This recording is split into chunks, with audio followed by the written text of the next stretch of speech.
வணக்கம். நன்றி நன்றி. அனைவருக்கும் வணக்கம். ஆரம்பிச்சிடலாம். தோழர்களே, தமிழ்நாடு கலை இலக்கிய பெருமன்றம் முன்னெடுத்திருக்கிற மகத்தான இலக்கிய பணியான நாளும் ஒரு அதிகாரம் என்கிற தலைப்பின் கீழ் இணைய வழி தொடராக நாம் உடைய தொடர் பயணம் தொடர்ந்து கொண்டு இன்றைக்கு 100ஆம் நாள் நிகழ்வில் 99வது அதிகாரமான சான்றாண்மை என்ற அதிகாரத்தை இன்றைக்கு நாம் முற்றோதல் வாயிலாகவும் உரைப்பொழிவின் வாயிலாகவும் இணைய இருக்கிறோம். தோழமைகளே, ஆளுமைகளே,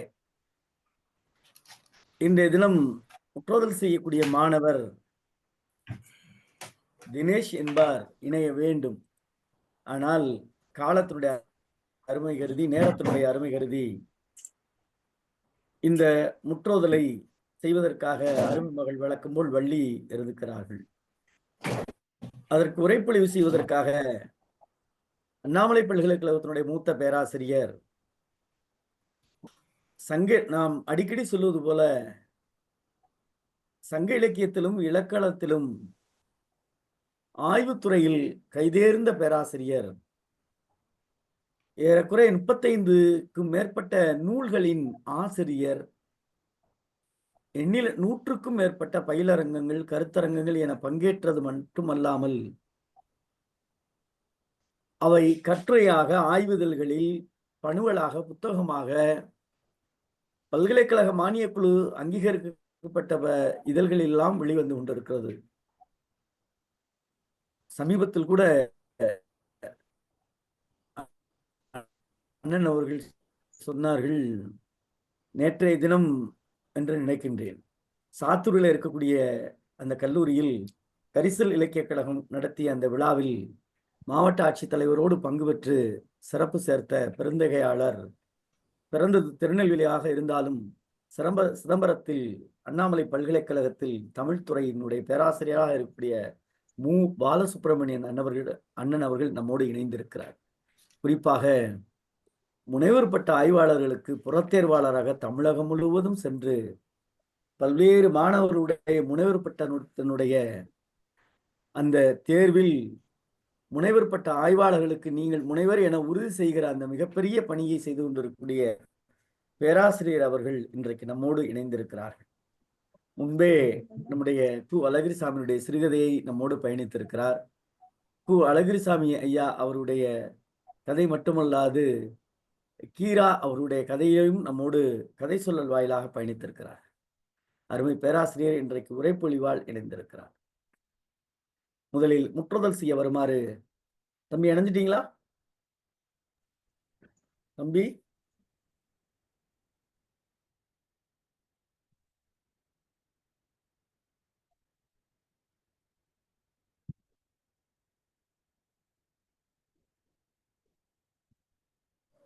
அருமை மகள் வள்ளி அவர்கள் இன்றைய அதிகாரமான சான்றாண்மை என்கிற அதிகாரத்தை முற்றுதல் செய்யுமாறு தோழமையோடு கேட்டுக்கொள்கிறோம். அனைவருக்கும் வணக்கம். ஒளிவியல் பொருட்பால். சத்தம் கேட்கலடாமா? ஐயா கேக்குதாயா? சவுண்டு சத்தம் கம்மியா இருக்கு. ஒருவேளை எனக்கு அப்படியா என்னன்னு தெரியல. இல்லையா, சவுண்ட் வச்சிருக்கீங்க? சரி, கேக்குது, நல்லா கேக்குது. ஒளிவியல் பொருட்பால் 99வது அதிகாரம் சான்றாண்மை. கடன் என்ப நல்லவையெல்லாம் கடனறிந்து சான்றாண்மை மேற்கொள்பவருக்கு. குணநலம் சான்றோர் நலனே பிறநலம் எந்நலத்து உள்ளதும் அன்று. அன்பு, நான், ஒப்புரவு, கண்ணோட்டம், வாய்மையோடு 5 சால்பூன்றிய தூண். கொல்லா நலத்தது நோன்மை, பிறர் தீமை சொல்லா நலத்தது சால்பு. ஆற்றுவார் ஆற்றல் பணிதல், அது சான்றோர் மாற்றாரை மாற்றும் படை. சால்பிற்கு கட்டளை யாது எனி தோல்வி துளை அல்லா கண்ணும் கொளல். இன்னா செய்தார்க்கு இனியவே செய்யாக்கால் என்ன பயத்ததோ சால்பு. இன்மை ஒருவருக்கு இழிவு அன்று, சால்பு என்னும் திண்மை உண்டாகப் பெறின். ஊழிப் பெயரின் தாம் பெயரார் சான்றாண்மைக்கு ஆழி எனப்படுவார். சான்றவர் சான்றாண்மை குன்றின் இருநிலம்தான் தாங்காது மண்ணோ பொறை. நன்றி ஐயா. நன்றி அருமை மகள் வள்ளிக்கு நன்றி. சான்றாண்மை என்கிற அதிகாரத்திற்கு உரைப்பொழிவு தருமாறு அருமை பேராசிரியர், தமிழ்துறையினுடைய அண்ணாமலை பல்கலைக்கழகத்தின் தமிழ்துறை பேராசிரியர் ஐயா மு. பாலசுப்ரமணியன் அவர்கள் உரைப்பொழிவு தருமாறு இந்த அவையின் சார்பாக அன்போடு அழைக்கின்றோம். அதுக்கு முன்னால ஷேர் ஸ்கிரீன் வந்து நமக்கு இது பிபிடி இது பண்ணலாமா?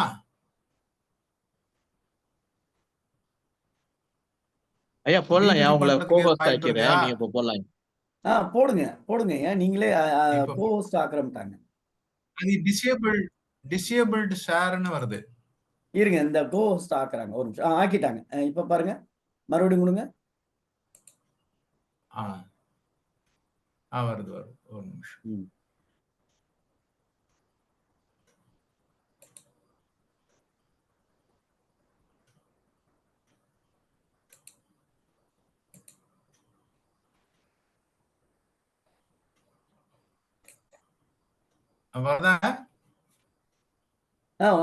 வருது வந்துருச்சு.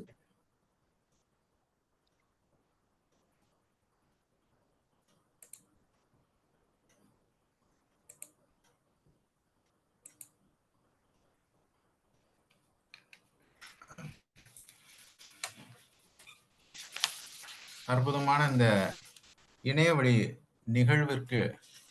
நிகழ்வில் உரையாற்ற வாய்ப்பளித்த ஆன்றோர் சான்றோர் அனைவருக்கும் இனிய மாலை வணக்கத்தை தெரிவித்துக் கொள்கிறேன். நாளும் ஒரு அதிகாரத்தை எடுத்துக்கொண்டு அந்த அதிகாரத்தில் கூறப்பட்டுள்ள செய்திகளை குழுவிலே பகிர்வதை விட உரையாடுதல் நலம் என்கிற நிலையில் இந்த அற்புதமான இணைய தொடர் அமைந்திருப்பதை நான் 100 நாட்களுக்கு முன்னாகவே நம்முடைய சகோதரர் வாயிலாக அறிந்தேன். அப்பொழுதே எனக்கு ஒரு தலைப்பு கொடுத்திருந்தார். அதில் பேசுவதற்கான வாய்ப்பு என்னால் தான், நான் தான் அதை மறந்துட்டேன். மறந்த அந்த நிலையில சகோதரர் இந்த சான்றாண்மை என்கிற இந்த அதிகாரத்தை எனக்கு அளித்தார்கள். அதன் உங்களோடு சில கருத்துக்களை, எனக்கு தெரிந்த கருத்துக்களை உங்களோடு நான் பகிர்ந்து கொள்கிறேன். பொதுவாக திருக்குறள் ஒரு களிமண்ணை போன்றது.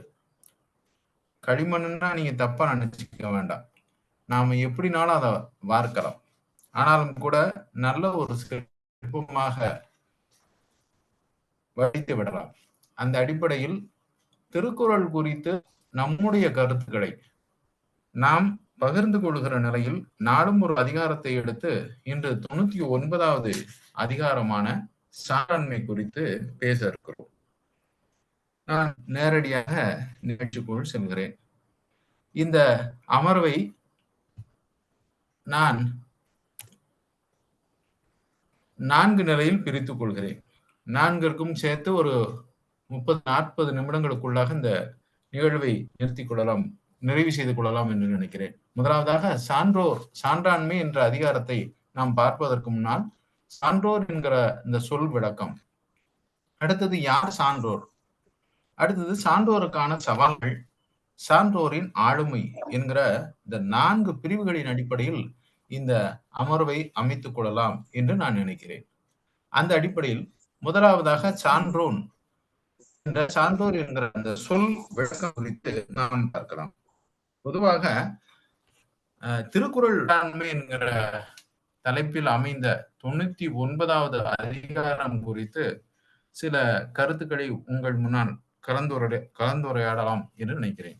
பொதுவாக இந்த அமர்வை நான் 4 நிலைகளில் பிரித்து உங்களோடு கருத்துரையாட இருக்கிறேன். அந்த அடிப்படையில் சான்றோர் என்கிற சொல் விளக்கம், யார் சான்றோர், சான்றோருக்கான சவால்கள், சான்றாண்மை என்கிற இந்த அதிகாரம் படைப்பதற்கான நோக்கம் என்கிற நிலையில் இந்த அமர்வு அமைக்கப்பட்டிருக்கிறது. அந்த அடிப்படையில் முதலில் சான்றோர் என்கிற சொல் விளக்கம்.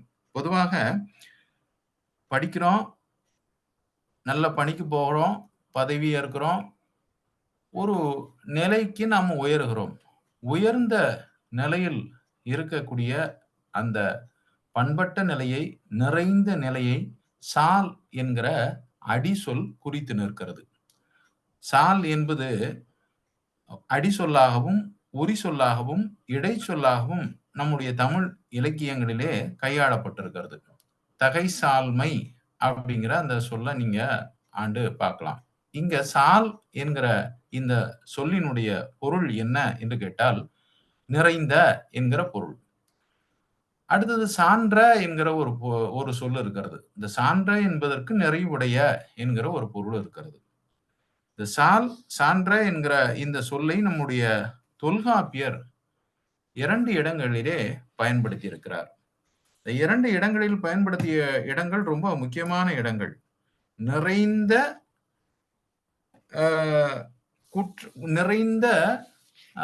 நிறைந்த என்கிற பொருள்ல ஒரு இடத்துல கையாண்டிருக்கிறார். அடுத்தது பாத்தீங்கன்னா சான்றோர் என்கிற சொல், அதாவது அவர் பயன்படுத்துகிறது நிறைந்த என்கிற பொருள்ல பயன்படுத்தி இருக்கிறார். சான்றோர் என்கிற இந்த சொற்றொடரை அவரு 2 இடத்துல பயன்படுத்தி இருக்கிறார்.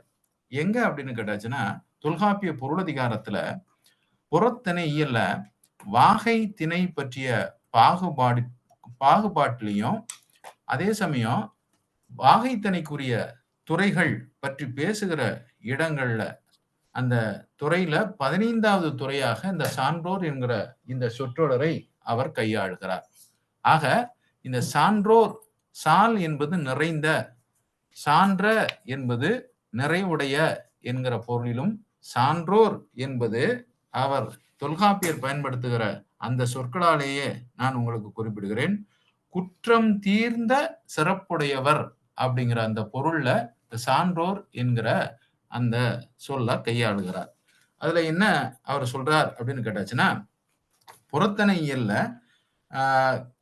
நமக்கு வாகை திணை, இந்த வாகை திணை அப்படிங்கிறது வெற்றிக்கு உரியவர்கள் யார் என்பதை அவர் வரையறை செய்கிற பொழுது, பாகுபாடு செய்கிற பொழுது, அவர் முக்கியமா ஒரு இன்னைக்கு நடக்கக்கூடிய பிரச்சனைகளுக்கெல்லாம் தொல்காப்பியர் அன்றே அவருக்கே அந்த பிரச்சனை ஏற்பட்டிருக்குது.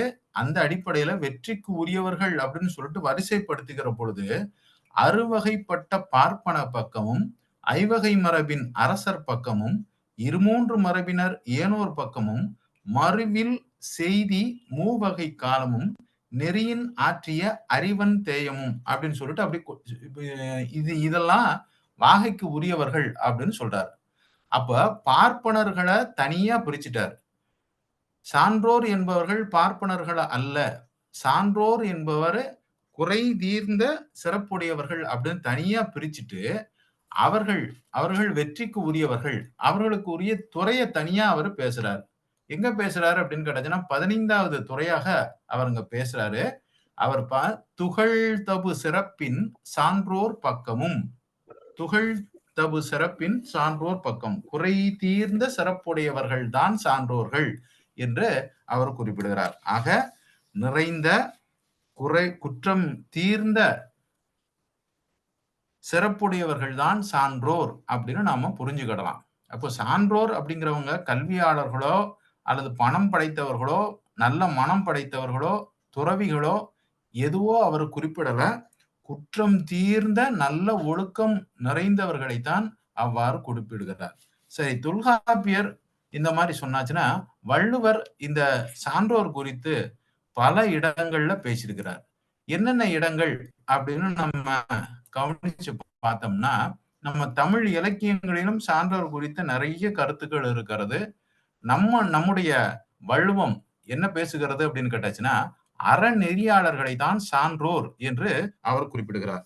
வள்ளுவம் பல இடங்களில் இதை குறித்து பல கருத்துக்களை பேசுகிறது. கிட்டத்தட்ட 26 இடங்கள்ல சான்றோர் யார் என்பதை பற்றி அவர் வரையறை செய்கிறார்.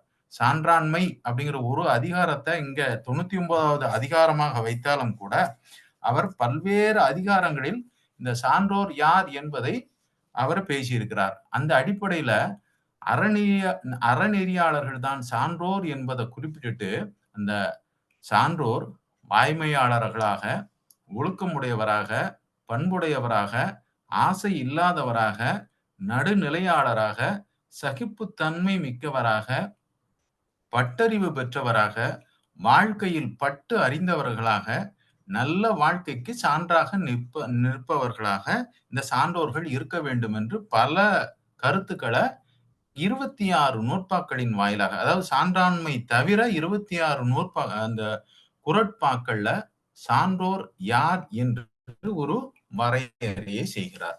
அப்ப சான்றோர் என்பவர் அறநெறியின்படி நின்று நிறைந்த குற்றம் தீர்ந்த, அதான் நம்ம ரொம்ப முக்கியமா பார்க்கணும், குற்றம் தீர்ந்த சிறந்த ஒழுக்க நெறிகளை உடையவர்கள் என்கிற ஒரு பொருளை நாம் கொள்ளலாம். அந்த அடிப்படையில் சான்றோர் என்பவர் அறநெறியாளர், சிறந்த நிறைந்த குணமுடையவர் என்று நாம பொருள் கொண்டுட்டு, இந்த வள்ளுவர் எத்தனை இடங்கள்ல சான்றோர் குறித்து பேசியிருக்கிறார் அப்படிங்கிற அந்த தகவலை அடுத்தது உங்களுக்கு தந்திருக்கிறேன்.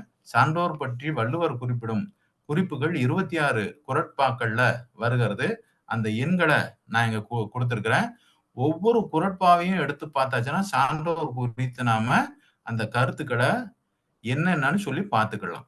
அது இந்த இது இருக்குது, நீங்க ஸ்கிரீன்ஷாட் கூட நீங்க எடுத்துக்கலாம். இந்த எண்கள்ல போய் பார்த்தீங்கன்னா சான்றோர் பற்றி பல்வேறு கருத்துக்கள் அவரு சொல்லியிருக்கிறார். அப்போ சான்றோர் யார் என்பதற்கு ஒரு வரையறை கொடுக்கறதுக்கு இந்த குறட்பாக்கள்லாம் நமக்கு துணை செய்கிறது.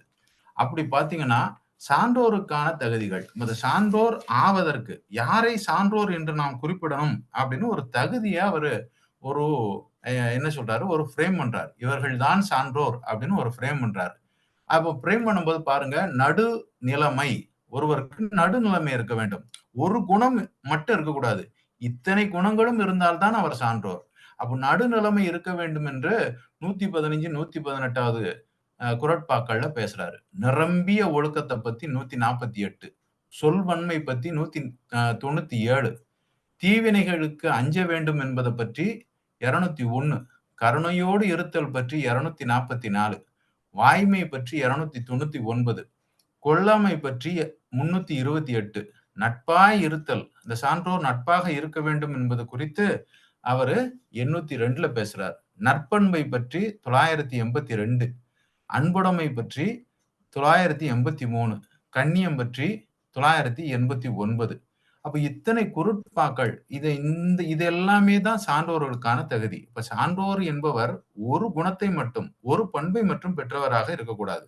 நடுநிலைமை, நிரம்பிய ஒழுக்கம், சொல்வன்மை, தீவினைகளுக்கு அஞ்சல், கருணையோடு இருத்தல், வாய்மை, கொல்லாமை, நட்பாய் இருத்தல், நற்பண்பு, அன்புடைமை, கண்ணியம் என்கிற இந்த குணங்களை பெற்றவர்கள் தான் சான்றோர்.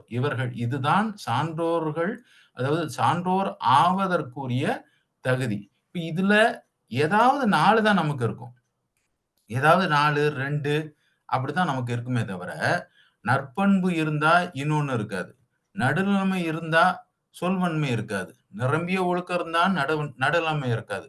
ஏதாவது ஒண்ணுல நம்ம குறை கண்டுடுறோம் அல்லது நம்ம குறையாக செயல்பட்டுறோம். அப்ப நாம சான்றோர் ஆவதற்கும் சான்றோர் யார் என்று அடையாளப்படுத்துவதற்கும் இந்த வரையறைய நம்முடைய வள்ளுவர் தன்னுடைய பல்வேறு குறட்பாக்கள்ல, கிட்டத்தட்ட 26 குறட்பாக்கள்ல அவர் சொல்லியிருக்கிறாரு. அதை நான் சுருக்கி உங்களுக்கு இங்க கொடுத்திருக்கிறேன். இப்ப இதுதான் சான்றோர். அப்ப சான்றோர் அப்படின்னு நம்ம எல்லாரையும் சொல்றோம்.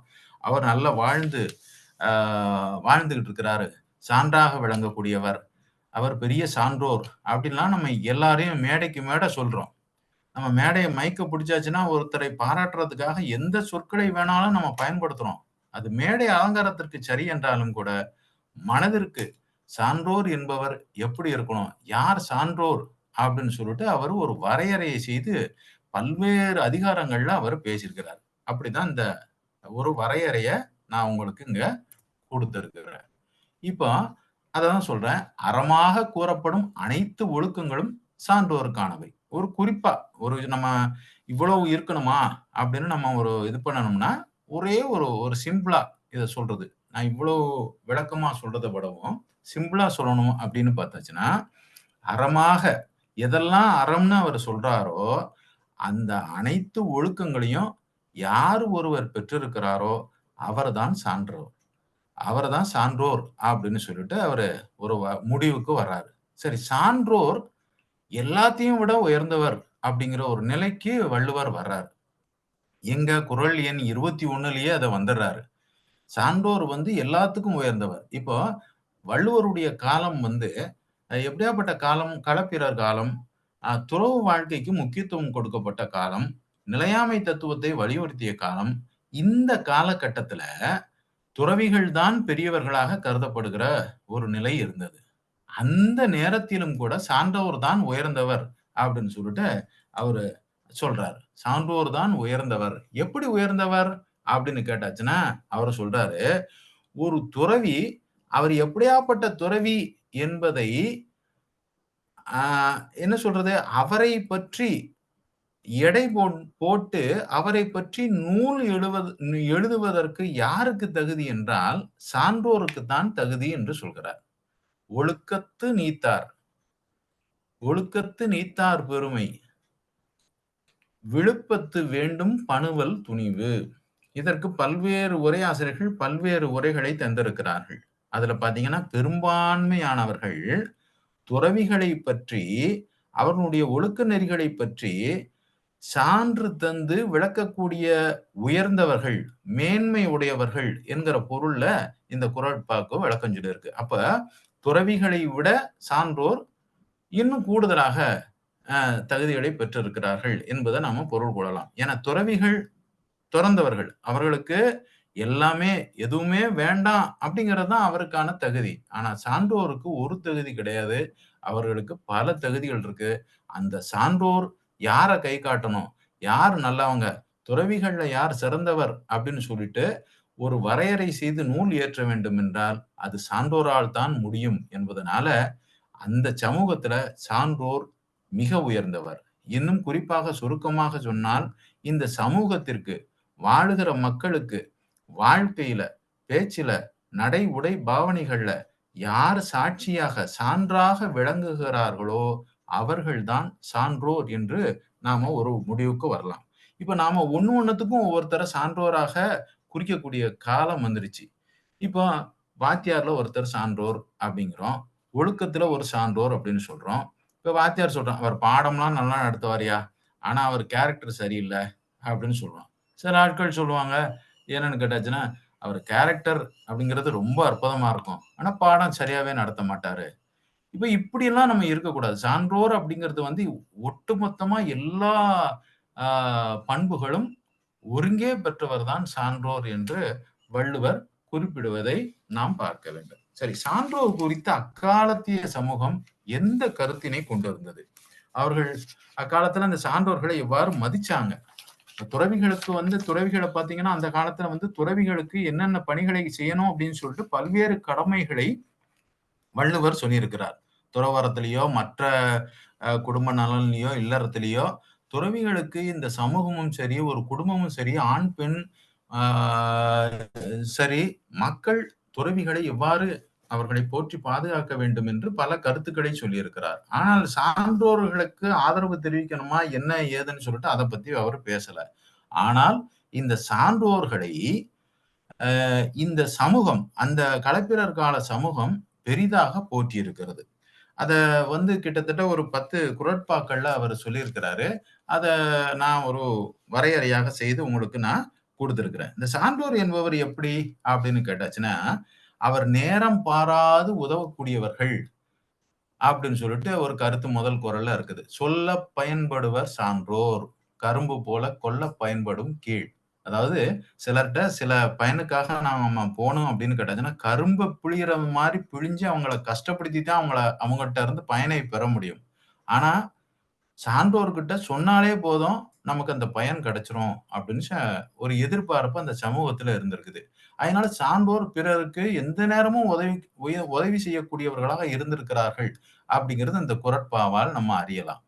அடுத்தது பாத்தீங்கன்னா, நமக்கு இந்த கள் உண்ணுதல் அப்படிங்கிறது அந்த கால சமூகத்துல பெரிய குற்றமாக கருதப்பட்டது. இந்த கள் உண்ணுதல் குற்றம் என்றாலும் கூட கள் உண்ணுதல் உண்ணுவது சான்றோருக்கு தெரிந்தால் அது ஒரு பெரிய அவமானம் அப்படிங்கிற மாதிரியான ஒரு கருத்து அந்த காலத்துல இருந்திருக்கிறது. அதை பாருங்க, உண்ணற்க கள்ளை உன்னிலும் உண்க சான்றோன் சான்றோரான் எண்ணப்பட வேண்டாதார். சான்றோர்கள் வெறுத்து ஒதுக்குற மாதிரியான நடத்தைகள்ல ஈடுபடக்கூடாது அப்படின்னு சொல்லிட்டு அந்த சமூகம் நடந்திருக்குது. அதனால சான்றோர்களுக்கு மதிப்பு கொடுத்திருக்கிறாங்க. அவர் ஏதாவது தப்பா நினைப்பாருன்னு சொல்லிட்டு அந்த சமூகம் நடந்ததினால் இந்த கள் உண்ணுதல் என்பதை இணைத்து அங்கே சொல்லியிருக்கிறார். அடுத்தது ஒரு முக்கியமானதுக்கு ஒரு இது பாருங்க, ஒருத்தன் தாய் பசியா கிடக்குறா. தாய் பசியா கிடக்கக்கூடிய நிலையில அவன் என்ன செய்யறான் அப்படின்னு கிடைச்சுன்னா, தாயினுடைய பசிய அவன் போக்குறதுக்கு முற்படுவான். ஆனா அந்த பசிய போக்குறதுக்கு ஏதாவது கொள்ளை அடிச்சு திருடி அந்த தாயை பாதுகாக்கணும். தாய்க்கு பசியா இருக்கிறானே, அதுதானே பெருசு. அவளுடைய பசியை தானே ஆற்றணும். அது எவ்வளவு பெரிய புண்ணியம் அப்படின்னு நாம பேசலாம். ஆனால் அக்காலத்துல பாருங்க, சான்றோர் பழிக்கும் வினை. தாய் பசியா கிடந்தாலும் அவ பசியை ஆத்துறதுக்கு நீங்க ஏதாவது ஒரு தவறான வழியில போய் அவளுடைய பசியை ஆற்றினால் அது புண்ணியமாக கருதப்படாது. அது தவறாக எண்ணப்படும். ஏன் அப்படின்னா சான்றோர் அதை பழிக்கும் வினை. சான்றோர் தவறாக குறிப்பிடும் வினை அது என்று. அப்போ சான்றோர்கள் இந்த சமூகத்தை வழிநடத்தி இருக்கிறார்கள் என்பது இதனால் நமக்கு தெரியும். அடுத்தது பாத்தீங்கன்னா நட்பை பத்தி நமக்கு சொல்றாங்க. நட்பிற்கு யார் மிகச்சிறந்த உதாரணம் அப்படின்னு கேட்டா சான்றோர்கள் தான் அப்படின்னு அடுத்த குறள் பேசுகிறது. நட்பிற்கு உறுப்பு கெழுத்தகைமை மற்றதற்கு உப்பாதல் சான்றோர் கடன். சான்றோர் தான் நட்புக்கு உதாரணமாக விளங்கக்கூடியவர்கள். அப்ப அவர்களை பாருங்க, சான்றோர்கள் எப்படி இருந்திருக்கிறாங்கன்னு நமக்கு தெரியுது. அடுத்தது பாத்தீங்கன்னா சான்றோர்களுடைய மனதை கஷ்டப்படுத்தி ஒருத்தன் உயரவே முடியாதுன்னு அடுத்த ஒரு குறள் இருக்கு பாருங்க. இறந்தமைந்த சார்புடையார் ஆயினும் உய்யார் சிறந்தமைந்த சீரார் சிறின். சான்றோருடைய மனது நோகும்படியாக ஒரு செயலை செய்து ஒருவன் முன்னேற எண்ணினால் அது கனவிலும் நடக்காது அப்படிங்கிற அந்த இத சொல்றாங்க. அடுத்தது பாருங்க, சான்றோருக்கு இன்னொரு இது சொல்றாங்க. அதாவது பிறன்மனை நோக்காமை பேராண்மை என்கிற அந்த இதை சொல்றதுக்கு முன்னாலேயே இங்க ஒண்ணு சொல்றாங்க. என்ன அப்படின்னு கேட்டாச்சுன்னா, ஐம்புலங்களையும் அடக்கி ஆளும் சான்றோர் பெண்களை விரும்பார் அப்படிங்கிற அந்த கருத்தை வெளிப்படுத்துகிற ஒரு குறளும் கூட அந்த இதுல இருக்குது. இறுதி குறளாக தன்னலம் பாரிப்பார் தோயார் தகை செருக்கி புன்னலம் பாரிப்பார் தோள். பெண்களுடைய தோள்களை விரும்ப மாட்டார்கள் அப்படின்னு நமக்கு வருது. அதாவது துறவரத்திற்கும் மேலாக இந்த சான்றோர் என்கிற அந்த நிலையில இருக்கக்கூடியவர்கள் இத்தனை நலங்களையும் பெற்று விளங்குவார்கள் என்பது இது நமக்கு தெரிய வருகிறது. கிட்டத்தட்ட நிறைய நூற்பாக்கள்ல அது சொல்லப்பட்ட குறட்பாக்கள்ல சொல்லப்பட்டாலும் கூட ஒரு 6 இப்ப சான்றோர்களை பத்தி அந்த சமூகம் உயர்ந்த நிலையில உயர்ந்த எண்ணத்தோடு அவர்களை மதித்து போற்றி இருக்கிறது. அது நமக்கு எல்லாம் தெரியுது. இப்ப பேரு தான் பெரிய பேரு. ஆனா அவங்களுக்கு சாப்பாட்டுக்கு என்ன செய்வாங்க? இப்ப சான்றோர் என்பவர்கள் துறவிகள் இல்லை என்பது இதனால் நமக்கு தெரிய வருகிறது. ஏன்னா ஏற்கனவே துறவிகளை பற்றி சான்றோர்கள் நூல் எழுதுவாங்க அப்படிங்கிற ஒரு கருத்தும் நமக்கு வருது. அப்போ சான்றோர்கள் அந்த சமூகத்துல சாட்சியாக விளங்கக்கூடியவர்களாக இருந்திருக்கிறார்கள். நல்ல பண்பு நலன்களை பெற்றவர்களாக இருந்திருக்கிறார்கள். துறவிகளை இந்த சமூகம் பார்க்கணும் அப்படின்னு சொன்ன மாதிரி சான்றோர்களையும் பார்க்கணும் அப்படின்னு சொல்லிட்டு வள்ளுவர் எந்த இடத்துலையும் சொல்லல. அது அவருடைய குறட்பா வாயிலாகவும் நமக்கு தெரிகிறது. இப்ப அவன் சாப்பாட்டுக்கு என்ன பண்ணுவான்? சாப்பாட்டுக்கு அவருக்கு வறுமை வருகிற பொழுது பசி வந்தால் 10ம் பறந்து விடும் என்கிற அந்த பழமொழிக்கு இணங்க இந்த சான்றோர் இந்த சமூகத்திலோடு இயங்குகின்ற பொழுது, துறவிகள் இந்த சமூகத்தை விட்டு விலகி இருக்கக்கூடியவங்க. ஆனா சான்றோர் இந்த சமூகத்துக்குள்ளேயே இருக்கக்கூடியவங்க. இவர்களுக்கு இந்த சமூகத்தோடு இயங்குகிற பொழுது சாதாரண மக்களினுடைய அந்த தவறுகளை போல இவர்களும் தவறு செய்யக்கூடிய ஒரு நிலைக்கு ஆட்பட்டு விடுவார்கள் என்பதை பயந்திருக்கிறாரு. இந்த சில சான்றோர்கள் அப்படியான நிலைக்கும் தள்ளப்பட்டிருக்கிறாங்க. அதனாலதான் இந்த சான்றோர்களை பற்றி அவர் சொல்லிவிட்டு இவர்களுக்கு ஏற்படக்கூடிய சவால் என்னென்ன சவால்லாம் இந்த சான்றோர்களுக்கு இருக்குது. ஏன்னா சான்றோர்கள் இந்த சமூகம் நல்லா மதிச்சிருக்கு, உயர்ந்த குணங்களோடு இருந்திருக்கிறாங்க, துறவிகளுக்கும் மேலாக இவர்கள் எண்ணப்பட்டிருக்கிறார்கள் என்பதையெல்லாம் சொல்லிவிட்டு இவர்களுக்கு இந்த சமூகத்துல சில சவால்கள் இருப்பதாக அவர் குறிப்பிடுகிறார். இப்போ என்னென்ன சவால்? இப்போ நமக்கு என்ன, ஒரு பதவியில போய் உட்கார்ந்த உடனே அந்த பதவிக்குரிய இப்ப ஒரு பதவி இருக்குன்னா அந்த பதவிக்கு தான் மதிப்பை தவிர தனிநபருக்கு மதிப்பு கிடையாது. நம்ம நிறைய பேர் லெட்டர் எழுதுறாங்க. எல்லாருமே என்ன எழுதுறாங்க? உயர்து பதிவாளர் அவர்கள் அப்படின்னு நம்ம எழுதுறோம். இப்போ அது பதவி, அது ஒரு நபரை குறிக்கக்கூடிய சொல் அல்ல. இப்ப பதிவாளருடைய பெயர் குறிப்பிடப்பட்டால் அவர்கள் என்றோ உயர்திரு என்றோ நாம் குறிப்பிடலாம். ஆனால் அங்க பதிவாளர் பதவியை மட்டும் குறிச்சா போதும். ஆனா நம்ம ஆட்கள் அதை பார்த்துட்டு உடனே நம்மளுக்கு கையெழுத்து போட்டு நம்ம காரியம் நடக்கணும் அப்படிங்கிறதுக்காக அப்படி இப்படின்னு மதிப்புக்குரிய உயர்திரு அவர் இவருன்னு சொல்லிட்டு நம்ம லெட்டர் எழுதும் பொழுது பார்க்கலாம். அந்த லெட்டர் எல்லாம் யாரு கூட ஒருத்தன் கூட படிக்க மாட்டான். ஆனா எழுதுகிற பொழுது நம்ம ஆளுவா அவர் தப்பா நினைச்சுக்கிற கூடாது, தாழ்மையுடன் அது இது கீழ்ப்படிந்து அன்புடன், அபிஷியல் லெட்டர் கூட சில ஆட்களுக்கு தெரியாது. அன்புடன் கேட்டுக்கொள்கிறேன் அப்படின்லாம் நம்ம ஆட்கள் எழுதுவாங்க. இப்படிலாம் எழுதக்கூடாது. இப்ப பதவி அப்படிங்கிறது வந்து அந்த பதவி தான். அந்த பதவிக்கு என்னென்ன அதிகாரங்கள் இருக்குது, கடமைகள் இருக்கிறது, அதுதான் அந்த பதவி குறிக்கிறது. இப்ப அந்த பதவியில போய் ஒரு ஆள் உட்கார்ந்தா, அந்த பதவிக்கு தரப்படுகிற மரியாதை தான் அவருக்கு தரப்படுகிற மரியாதை. ஆனா, அந்த பதவியில உட்கார்றவன் என்ன நினைக்க மாட்டான் அப்படின்னு கேட்டாச்சுன்னா, நமக்கு தான் மதிப்பு தரான், பதவிக்கு தரல அப்படிங்கிற மாதிரி அவன் நினைச்சுக்கிட்டு பல தவறுகளை செய்து விடுகிறார்கள். அந்த பதவிய கொண்டு அவர்கள் செய்யக்கூடாத பணிகளை, தவறுகளை எல்லாம், தப்புகளை எல்லாம் இந்த சமூகத்துல செய்கிறார்கள். இது இப்ப நேத்து இல்ல, வள்ளுவருடைய காலத்திலேயே நிகழ்ந்திருப்பத நம்ம இந்த குறட்பாக்களை எல்லாம் பார்க்கிற பொழுது நமக்கு தெரிகிறது. பாருங்க, அவருக்கு என்னென்ன சவால்கள் இவர்களுக்கு இந்த சமூகத்தோடு இயங்குகிற பொழுது, இந்த சான்றோர் பாருங்க, குலம் நலம் சான்றோர் நலனே, குணநலம் சான்றோர் நலனே, பிறநலம் எந்நலத்துள்ளும் அன்று என்று அவர் அந்த குறட்பாக்கள்ல சொல்றார். அதாவது சான்றோருக்கு அழகு என்பது அவர்களுடைய நற்பண்புகள் தான், வேற எதுவுமே கிடையாது. இப்ப பதவி அப்படின்னா பதவிக்கான அதிகாரம் தானே தவிர, அவர்களுக்கான பொறுப்புகள் தானே தவிர, தனி நபருக்கு அங்க வேலையே கிடையாது. மாத்தலாயி அடுத்த ஆள் வந்துட்டாருன்னா அவருக்கு எல்லாம் போச்சு. ஆனா சிலர் என்ன செய்யறாங்க, நமக்கு தான் மதிப்பு கொடுக்குறாங்க, நாம தான் இதுல எல்லாம் அப்படிங்கிற மாதிரி நம்ம நினைக்கிறோம். இப்ப அந்த பதவிக்கு வந்த உடனே அவர்கள் செய்யக்கூடிய அந்த இதுதான் அவரு அங்க சொல்றாரு. அடுத்தது பாத்தீங்கன்னா, இந்த சான்றோர் வறுமையில வாடி இருக்கிறாங்கன்னு சொல்லிட்டு அடுத்த குறள் வழியாக நமக்கு தெரிகிறது. துறவிகள் வந்து எந்த தொழிலும் பார்க்க மாட்டாங்க.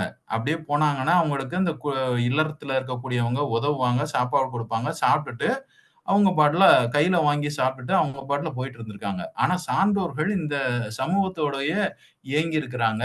இவர்கள் யார்கிட்டயும் போய் உதவிக்காக நிக்கிறல. இவங்களுக்கு வறுமை இருந்திருக்குது. இந்த வறுமையில இவங்க உழன்றிருக்கிறாங்க. அதனாலதான் அவர் என்ன சொல்றாரு, பழிமறைந்து எய்திய ஆக்கத்தின் சான்றோர் களின் நல்குரவே தலை. அதாவது பழி செய்து நமக்கு செல்வம் வருகிற நிலையிலும் கூட நாம அதை பழி செய்து இந்த செல்வத்தை ஏற்கக்கூடாது. அப்படி செய்யாம இருக்கிற, அப்படி நம்ம வந்து செல்வத்தை ஈட்டுறது தவறான வழியில ஈட்டினோம் அப்படின்னா அது தப்பு. அதுக்கு நாம என்ன செய்யலாம் அப்படின்னு கேட்டாச்சுன்னா, சான்றோரை போல வறுமையிலேயே இருந்துடலாம் அப்படின்னு ஒரு வார்த்தை அங்க வருகிறது. இந்த குறட்பாக்கள்ல நம்ம கொள்ளுகிற ஒரு கருத்தை அப்படி எடுத்துக்கலாம் உரைய. அதாவது நமக்கு தவறான வழியில ஒரு செல்வம் வருவதை விட சான்றோரை போல வறுமையில இருந்து விடலாம் அப்படிங்கிற ஒரு குறள். அப்போ சான்றோர் வறுமையில இருந்திருக்கிறான். அப்போ வறுமையில இருக்கிற பொழுது இவர்களுக்கு தவறு செய்வதற்கான வாய்ப்புகள் அமைய பெறும் என்கிற அந்த எச்சரிக்கையை அங்க விடுக்கிறார். அடுத்தது பாருங்க, பிறன்மனை நோக்காத பேராண்மை சான்றோருக்கு அரண் அன்றோ ஆன்ற ஒழுக்கு. இப்போ ஏற்கனவே சொல்லியிருக்காங்க, சான்றோர்கள் பெண்ணின் தோள்களை தழுவ மாட்டார்கள், விரும்ப மாட்டார்கள்னு சொல்லியிருக்கிறாரு. இப்ப சான்றோர் அப்படிங்கிறது இங்க சொல்லியிருக்காங்க. இந்த பிறன்மனை நோக்காத பேராண்மை சான்றோருக்கு தான் அணியாக இருக்கும் என்று அவர் அடுத்ததுல சொல்றாரு. அடுத்தது பாத்தீங்கன்னா, இந்த சான்றோர்களுடைய சொல் அப்படிங்கிறது எப்படி இருக்கும் அப்படின்னு கேட்டாச்சுன்னா, அதாவது பயன் இல்லாத பிறருக்கு நயமில்லாத நன்மை தராத சொல்ல கூட நம்ம சொல்லலாம். ஆனால் பயனில்லாத சொல்லக்கூடாது. இது சான்றோர்களுக்கு ஒரு பெரிய விஷயம் அப்படின்னு சொல்லிட்டு அவர் சொல்றாரு. அடுத்தது பாத்தீங்கன்னா, நமக்கு சான்றோர் பொய் சொல்லக்கூடாது, உண்மையை மட்டும்தான் பேசணும். ஆனா சமூகத்துல அவர்களுக்கு பொய் பேசக்கூடிய ஒரு நிலை ஏற்பட்டு விடும் என்பதற்காக குறள் எண் 299ல அதை சொல்லியிருக்கிறார். எல்லா விளக்கும் விளக்கல்ல, சான்றோருக்கு பொய்யா விளக்கே விளக்கு. ஒரு மனிதனுடைய மன இருளை போக்கக்கூடிய உண்மையை மட்டும்தான் சான்றோர் பேச வேண்டும். மற்ற எல்லா விஷயமும் அது வந்து சரி கிடையாது. அப்போ பொய் சொல்லக்கூடிய ஒரு வாய்ப்பும் அவர்களுக்கு ஏற்பட்டு விடும் அப்படிங்கிறத சொல்றாங்க. அடுத்தது பாத்தீங்க, ஒரு சான்றோருக்கு அணி என்ன, அவர்களுக்கான அழகு என்ன அப்படின்னு கேட்டாச்சுன்னா, நாணுடைமை. நாணுதல் தான் அவர்களுக்கு, அதாவது அச்சப்படணும். அச்சப்படுதல் தான் ஒருவனுக்கு அழகு. அது சான்றோனுக்கு ஒருத்தனுக்கு அழகு. வெட்கப்படுதல், நமக்கு வெட்கி தலை குனியக்கூடிய ஒரு மனநிலை இருந்தால்தான் அவன் எந்த தவறும் செய்ய மாட்டான். அப்ப நாணுடைமை இல்லாம போயிடுச்சுன்னா சான்றோர் தவறு செய்யக்கூடிய வாய்ப்புகள் ஏற்பட்டு விடும் என்பதை அவர் இதெல்லாம் சொல்லி முடிச்சுக்கிட்டு தான் அடுத்தது நமக்கு இந்த சான்றாண்மை என்கிற அதிகாரத்திற்குள்ள வராரு. அப்ப சான்றோர் என்பவர் யார் என்பதும் அவர்களுக்கான தகுதிகள் என்னென்ன அப்படிங்கிறத நாம இது வரைக்கும் புரிஞ்சுக்கிட்டோம். புரிஞ்சுக்கிட்டது பின்னால இந்த சான்றோர் அப்படின்னு ஒரு பதவிக்கு, ஒரு மேல ஒரு நிலைக்கு, மதிக்கப்படுகிற நிலைக்கு சமூகத்துல உயர்ந்த நிலையில வந்துட்டாங்க. வந்ததுக்கு பின்னால இந்த சான்றோர் என்கிற இந்த தகுதியை அவர்கள் தக்க வைத்துக் கொள்ளுதல் தான் மிகப்பெரிய ஒரு சவால். அந்த சவால்கள் என்னென்ன சவால்கள் ஏற்படும் என்பதையும் அவரு சொல்லிட்டாரு. சரி, இந்த சவால்களை எதிர்கொண்டு சான்றோர் என்கிற நிலையை தக்க வைப்பதற்கு என்னென்ன செய்யணும் அப்படின்னு சொல்லிட்டு வள்ளுவர்கிட்ட போய் கேட்ட உடனே தான் அவர் ஒரு அதிகாரத்தை படைக்கிறாரு. இந்த சான்றாண்மை என்கிற ஒரு அதிகாரத்தை, சான்றோர் தன்னுடைய அந்த பண்பு நலன்களை ஆளுமை செலுத்தி தக்க வைத்துக் கொள்ள வேண்டும் என்கிற எண்ணத்தில் தான், நோக்கத்தில் தான் இந்த அதிகாரத்தை அவர் படைத்திருக்கிறார். அப்படி இந்த 10 குறள்லயும் அவர் சொல்லக்கூடிய செய்திகள் தான் சான்றாண்மையினுடைய அந்த செய்தியாக நமக்கு இருக்கிறது. நமக்கு பாத்தீங்கன்னா பாப்பா அந்த சான்றாண்மை அதிகாரத்துல வரக்கூடிய அந்த குறட்பாக்களை எல்லாம் அருமையாக சொன்னார்கள். அந்த அடிப்படையில முதல்ல இதுல முக்கியமானது, கடன் என்ப நல்லவையெல்லாம் கடன் அறிந்து சான்றாண்மை மேற்கொள்பவருக்கு அப்படின்னு சொல்லிட்டு முதல் குறள்லயே அவர் சொல்லிடுறாரு. அதாவது இந்த சான்றோர்கள் அப்படின்னு ஆயாட்சி. திருவிளையாடல் படத்துல முதல்ல வந்தோடனே அந்த சிவபெருமானும் பார்வதியும் பேசிக்கிட்டு இருப்பாங்க. நாம அம்மை அப்பன் ஆகிவிட்டோம் என்கிற பெருமிதத்துல அப்படியே பேசிக்கிட்டே இருப்பாங்க. பேசிக்கிட்டே இருக்கும் பொழுது அப்பொழுதுதான் நாரதர் வருவார். அதாவது அம்மையப்பன் ஆகிவிட்டோம் அப்படின்னா அதற்கு பின்னால அந்த இதை தொடர்ந்து அதை என்ன சொல்லணும் அப்படின்னு கிடைச்சுன்னா, அம்மை அப்பனுக்குரிய தகுதிகளோடு தொடர்ந்து செயல்படணும். ஆனா என்ன பண்ணுவான் அந்த அம்மா, ஒரு தவற செய்திடும், உடனே பிரிஞ்சிருவாங்க. பிரியக்கூடிய அந்த நிலையெல்லாம் அங்கேயே காட்டுவாங்க. அப்போ ஒரு பதவியில அடிச்சு புடிச்சு மேல போய் உட்கார்றது பெரிய விஷயம் இல்ல. அந்த பதவிக்கு இழுக்கு வராம காத்துக்கிடணும். அப்ப அது காத்துக்கிறதுக்கு என்ன வழி அப்படின்னு கேட்டாச்சுன்னா ஒண்ணும் இல்ல. அதை சிம்பிளா சொல்றாரு. கடன் என்ப நல்லவையெல்லாம் கடன் அறிந்து சான்றாண்மை மேற்கொள்பவருக்கு. ஒரு பதவியில இருக்கிறோம், அந்த பதவிக்கு தருகிற மதிப்பு தான் அவருக்கு தருகிற மதிப்பே தவிர அவருக்கு தனியா மதிப்பு கிடையாது. ஆனா எல்லாருமே என்ன நினைச்சுக்கிறோம் அப்படின்னா, நமக்கு தான் மதிப்பு தராங்க அப்படின்னு நாம நினைச்சுக்கிறோம். அது ஒண்ணும் அப்படி கிடையாது. அப்ப இந்த சான்றோர் என்ன செய்யணும் அப்படின்னு கேட்டாங்கன்னா, சான்றோராக இருக்கணும் அப்படின்னா அவர்களுக்குரிய பண்பு நலன் இதுதான். இப்ப இந்த கடினமான வாழ்க்கை தான் நமக்கு விதிச்ச விதி. நாம விதிச்ச விதியை ஏற்றுக்கொண்டால் நமக்கு எளிதாயிடும். இப்போ ஒரு விஷயம் வச்சுக்கோங்களேன், ஒரு இது இருக்குது, ஒரு கட்டமைப்பு, இங்க போனா இப்படிதான்டா இருக்கணும். இப்ப நம்ம பசங்கிட்டே சொல்றோம், ஏண்டா அவர் கிளாஸ் ரொம்ப ஸ்ட்ரிக்டா இருப்பாருப்பா, அந்த 1 மணி நேரம் நீங்க அமைதியா இரு, மத்த வாத்தியார்ட்ட நீங்க ஃப்ரீயா இருங்க அப்படின்னு நம்ம வகுப்புல சொல்ற மாதிரி, ஒரு குறிப்பிட்ட அந்த சான்றோர் ஆகணும்னா சான்றோருக்கு இத்தனை கடினமான கஷ்டங்கள்லாம் இருக்குது, இதுதான் இயற்கை என்பதை ஒருத்தன் புரிஞ்சுக்கிட்டான்னா அப்புறமாட்டி அந்த சான்றோனாக தொடர்ந்து அவர்கள் செயல்படுவது இயல்பாயிடும். அப்ப மற்றவர்களை போல இருக்கக்கூடாது. இப்ப உயர் பதவியில் இருக்கக்கூடிய சான்றோர் என்று அழைக்கப்படுகிறவர்கள் எல்லாம் மற்றவர்களை போல இயல்பான வாழ்க்கையில வாழ்ந்து விடக்கூடாது. அவர்களுக்கென்று சில கடமைகள் இருக்கிறது, அவர்களுக்கென்று ஒரு வரையறை இருக்கிறது. இந்த வரையறை தான் நமக்கான இந்த நெறிமுறை என்பதை அவர்கள் புரிந்து கொண்டால் அது இயல்பாக எளிதாக இருக்கும் என்பதை முதல் குறட்பாவிலேயே அடிச்சு நொறுக்கிட்டாரு. வேற அதுக்கப்புறம் உள்ளதெல்லாம் சாதாரண விஷயம்தான். அப்போ சான்றோருக்கு இந்த சமூகம் விதிச்சிருக்கிற விதிய அவர்கள் தொடர்ந்து கடைபிடிக்க வேண்டும். அதை தொடர்ந்து கடைபிடிக்கணும் அப்படிங்கிறத ஒருத்தன் புரிஞ்சுக்கிட்டாலே அவன் அந்த ஆளுமையை விடமாட்டான் அப்படிங்கிறத அடுத்தது சொல்றாரு. அடுத்தது குணநலம் சான்றோர் நலனே பிறநலம் எந்நலத்து உள்ளதும் அன்று அப்படின்னு சொல்லிட்டு இந்த குறளை பார்க்கிறோம். நமக்கு சான்றோருக்கு அவருக்கு விதிக்கப்பட்ட குணங்கள் தான் அணியாக இருக்குமே தவிர மற்ற எதுவுமே நமக்கு கிடையாது. சார் ரைட், நம்ம எத்தனையோ சான்றோர்களுக்கு எத்தனையோ தகுதிகளை எல்லாம் அங்க கொடுத்தாரு.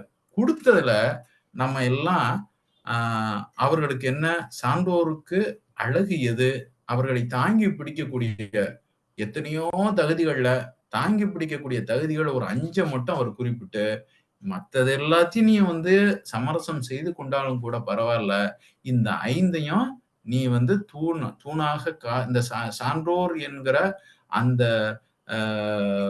மதிப்பை காக்கக்கூடிய தூண்கள் 5 தூண்கள் இருக்கிறது. இந்த 5 தூண்கள்ல நீங்க விளையிறாதீங்க அப்படின்னு அடுத்தது வர்றாரு. எப்போதுமே நம்ம தமிழ் மரபு எப்படி அப்படின்னு கேட்டாச்சுன்னா, ஒரு விதிய வகுக்கும், வகுத்த விதிய நாமளே ஒரு சமூகத்தினுடைய செயல்பாடுக்கு தக்கவாறு அதை மாற்றி அமைச்சு கொள்ளலாம் அப்படின்னு சொல்லிட்டு ஒரு தொல்காப்பியரும் சரி வள்ளுவரும் சரி கற்றிலன் ஆயினும் கேட்க, முதல்ல கல்வி படிச்சே ஆகணும்னு சொல்றாரு. சரி சரி படிக்கலனாலும் பரவாயில்லப்பா, நான் சொல்றதையாவது கேளு அப்படிங்கிற நிலைக்கு வருவாங்க.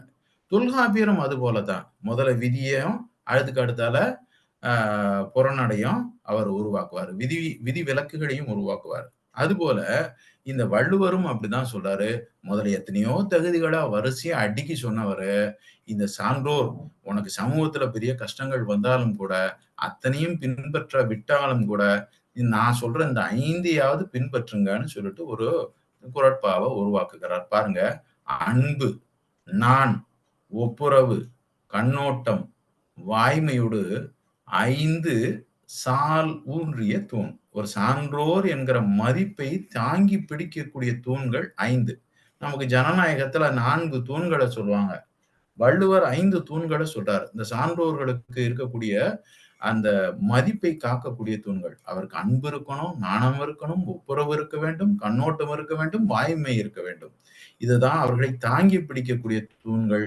நீ சான்றோருக்கு எத்தனை தகுதிகள் சொன்னாலும் அத்தனை தகுதிகள்லயே நீங்க தொடர்ந்து பின்பற்ற முடியவிட்டாலும் கூட இந்த 5 நீங்க கண்டிப்பாக கடைபிடிங்க அப்படின்னு சொல்லி போறார். அடுத்து பாருங்க, கொல்லா நடத்தது நோன்மை, பிறர் தீமை சொல்லா நடத்தது சார்பு அப்படின்னு அவர் சொல்றாரு. அது இதை வந்து பாத்தீங்கன்னா, இப்ப நமக்கு இந்த சர்ச்சினுடைய செயல்பாடு பார்த்தவங்களுக்கு நமக்கு தெரியும். ஞாயிற்றுக்கிழமை சர்ச்சு அந்த இது கூட்டம் முடிஞ்ச உடனே பாவ மன்னிப்பு கேட்க போறவங்க போய் அந்த ஃபாதர்கிட்ட போய் தங்களுடைய நான் இந்த மாதிரியெல்லாம் செய்து விட்டேன் அப்படின்னு சொல்லி கேட்பாங்க. இந்த ஃபாதர் அதெல்லாம் உள்ளுக்கு வாங்கி வச்சுக்கணும். அதை வந்து அவங்க அப்பாட்டையோ அம்மாட்டையோ மற்றவங்ககிட்டயோ அதை பகிர்ந்துக்க கூடாது அப்படிங்கிறது அவங்களுடைய விதி. அதுபோல இந்த சான்றோர்கள் அப்படின்னு கேட்டாச்சுன்னா, இவர்கள் கொல்லா நடத்தது நோன்மை. தவத்துக்கு எது சிறப்பு அப்படின்னு கேட்டாச்சுன்னா, பிற உயிர்களை கொல்லாமல் இருப்பதுதான் தவம். அதுபோல பிறர் தீமை சொல்லா நடத்தது சால்பு. சான்றோருக்கு அழகு எது என்று கேட்டால், யாராவது நம்மகிட்ட நம்பி ஒரு செய்தியை சொன்னாங்கன்னா, அப்படியாடா அப்படின்னு கேட்டுட்டு உடனே போய் தனக்கு முடிஞ்ச அளவுக்கு வந்து எத்தனை குரூப்ல ஷேர் பண்ண முடியுமோ ஷேர் பண்ணிடாம, அதை நம்ம மனசுக்குள்ளேயே அப்படியாப்பா சரிப்பா அப்படின்னு கேட்டுக்கிட்டு அதற்கு நம்ம தீர்வு சொல்லணுமே தவிர அடுத்த ஆள்கிட்ட சொல்லக்கூடாது. இது சான்றோருக்கு. அதாவது மேல ஒரு 5 தகுதியை சொல்றாரு. அடுத்தது பிறருக்கு நாம சொல்லாம இருக்கிறது. ஒருத்தன் வந்து நம்மகிட்ட நம்பி சொன்னோம்னா அது மாதிரி இந்த சொற்களை வெளி இடத்துல சொல்லக்கூடாது அப்படின்னு அவரை சொல்றாரு. அடுத்தது பாத்தீங்கன்னா, இந்த சான்றோருடைய மிகச்சிறந்த ஒரு தகுதி என்ன அப்படின்னு கேட்டாச்சுன்னா, ஆற்றுவார் ஆற்றல் பணிந்து. இதான் ரொம்ப முக்கியம். என்னன்னு கேட்டாச்சுன்னா, இன்னைக்கு உள்ள ஒரு பெரிய சிக்கலுக்கு வள்ளுவம் எப்போதுமே வாழ்ந்து கொண்டே இருக்கும். ஏன்னா காலத்துக்கான சிக்கல்களுக்கு தீர்வு வள்ளுவத்துல இருக்குது. அதுல பாருங்க, ஆற்றுவார் ஆற்றல் பணிந்து. ஒருத்தன் வந்து வேலையை அடுத்தவன்கிட்ட வந்து வேலை வாங்கணும் அப்படின்னு கேட்டாச்சுன்னா, அதை பணிவா சொன்னாதான் அதை வேலை வாங்க முடியும். அதிகாரத்துல சொன்ன கட்டளை இடக்கூடாது அப்படிங்கிற மாதிரி அதை சொல்றாரு. ஆற்றுவார் அந்த பணியை வாங்குபவர், ஆற்றல் பணிந்து. அது சான்றோர் மாற்றாரை மாற்றும் படை. இது இப்படின்னா இந்த சமூகத்தையே எல்லாத்தையுமே மாற்றக்கூடிய ஒரு திறன் அவரிடத்துல இருப்பதாக அவர் இங்கே தெரிகிறார், சொல்கிறார். அடுத்தது பாத்தீங்கன்னா, சால்பிற்கு கட்டளை யாதெனின் தோல்வி துளையல்லார் கண்ணும் கொடல் அப்படின்னு சொல்லிட்டு அடுத்ததை சொல்றாரு. இந்த தகுதி ஒரு மனிதன்கிட்ட இருந்தா அதுதான் பெரிய தகுதி. இது நம்ம சான்றோரான ஆகிதான் பின்பற்றணும் அப்படின்னு இல்லை. ஒரு தவறு செய்தா அந்த தவறை யார்கிட்ட நாம செய்தாலும் மன்னிப்பு கட்டணும். அது சின்னவங்க பெரியவங்க அப்படிங்கிற அந்த நிலையை நம்ம எண்ணி பார்க்க கூடாது. அது சின்னவனா இருந்தாலும் அவன்கிட்ட போய் நம்ம மன்னிப்பு கேட்கணும் அப்படிங்கிறது ஒரு பெரிய விஷயம். அப்ப சான்றோரா இருக்கிற நீ பெரிய ஆளு அப்படின்னு சொல்லிட்டு நீ தெரியாம நடந்துருச்சுப்பா அப்படின்னு சொல்லிட்டா அது முடிஞ்சு போச்சு. ஆனா நாம அவன்கிட்ட போய் என்ன சொல்றது அப்படின்னு இருக்கக்கூடாது அப்படிங்கிற ஒரு செய்தி. அப்ப சான்றோருக்கு இந்த சமூகத்துல படுகிற அந்த அது என்ன சொல்றது, இவர்களுக்குரிய மதிப்பை காப்பதற்குரிய அந்த வழிமுறைகளை இங்க சொல்றாரு. அடுத்தது பாத்தீங்கன்னா, இன்னா செய்தாருக்கு ஒரு சான்றோர் பாக்குறான். சான்றோர்னு பெரிய ஆளு, துறவிக்கும் மேல பெரிய மதிக்கப்படுகிற ஒரு நிலையில இருக்கக்கூடியவரு அவர் இன்னொரு செய்தியும் செய்யணும் அப்படிங்கிறாங்க. என்ன? இன்னா செய்தாருக்கும் இனியவே செய்யாக்கால் என்ன பயத்ததோ சால்பு. அப்ப அவர் சொல்றாரு, சான்றோர் மதிக்கப்படுகிற நிலையில இருக்கிறோம். அந்த சான்றோருக்குரிய தகுதியை தொடர்ந்து நாம கட்டி காக்கணும் அப்படின்னா என்ன அப்படின்னு கேட்டாச்சுன்னா, இன்னா செய்தவருக்கும் நாம இனியவை செய்ய வேண்டும். அப்படி செய்யலன்னா நீ என்ன சான்றோர் அப்படின்னு ஒரு கேள்வியும் அங்க கேட்டுக்கிறார். அடுத்தது பாத்தீங்கன்னா, இன்மை ஒருவருக்கு இனியவன்று சால்பின்னும் திண்மை உண்டாக்க பெறின் அப்படின்னு சொல்லி அவர் சொல்றாரு. அது என்ன சொல்றாருன்னா, எத்தனை இதை சொன்னாலும் சரிதான், நான் ஆலோசனை சொன்னாலும் சரிதான், சான்றோருக்கு உள்ள தகுதிய நான் எந்த நிலையிலும் விட்டு கொடுக்க மாட்டேன்னு ஒருத்தன் சொல்லணுமே தவிர, இப்போ நமக்கு ஒரு டாக்டர் மாத்திரை எழுதி கொடுக்குறாரு, மெடிக்கல்காரன் மாத்திரை கொடுக்குறான், அதை சாப்பிட வேண்டியது யாரு? அம்மா அப்பா எடுத்து கொடுத்தாலும் அந்த நோய்வாய்ப்பட்டவன் சாப்பிட்டா தானே அந்த நோய் தீரும். அப்ப எத்தனை அறிவுரை சொன்னாலும் சான்றோர் மனது வைத்தால்தான் அவர்கள் சான்றவர்களாக தொடர்ந்து மதிக்கப்படுவார்கள். அப்ப எந்த நிலையிலும் சான்றோருக்கான தகுதியை நான் விட்டுக் கொடுக்க மாட்டேன், அதற்கான கருத்துக்களை நான் தொடர்ந்து பின்பற்றுவேன் என்று அவன் முடிவோட இருந்துட்டா முடிஞ்சு போச்சு. அடுத்தது அவர் வர்றாரு. இப்படி சான்றோர்கள்லாம் சமூகத்தினுடைய செயல்பாடுகளுக்கு அந்த உலக இயல்புகளுக்கு தக்கவாறு தாங்களும் மாறிவிட்டால் இந்த உலகம் என்ன ஆகும் அப்படிங்கிற ஒரு கவலை அவருக்கு வருது. அந்த கவலையில அடுத்த 2 குறளை படைக்கிறார் பாருங்க. ஊழி பெயரினும் தாம் பெயரார் சான்றாண்மைக்கு ஆழி எனப்படுபவர். சான்றாண்மையை நமக்கு அப்படி ஒரு முடிவு எடுத்தாச்சுன்னா நான் மாறவே மாட்டேன், எந்த நிலையிலும் நான் என்னுடைய கருத்திலிருந்து மாற மாட்டேன், நான் சான்றாண்மையை தொடர்ந்து பின்பற்றுவேன் என்று சொல்லக்கூடியவர்கள் அவர்கள்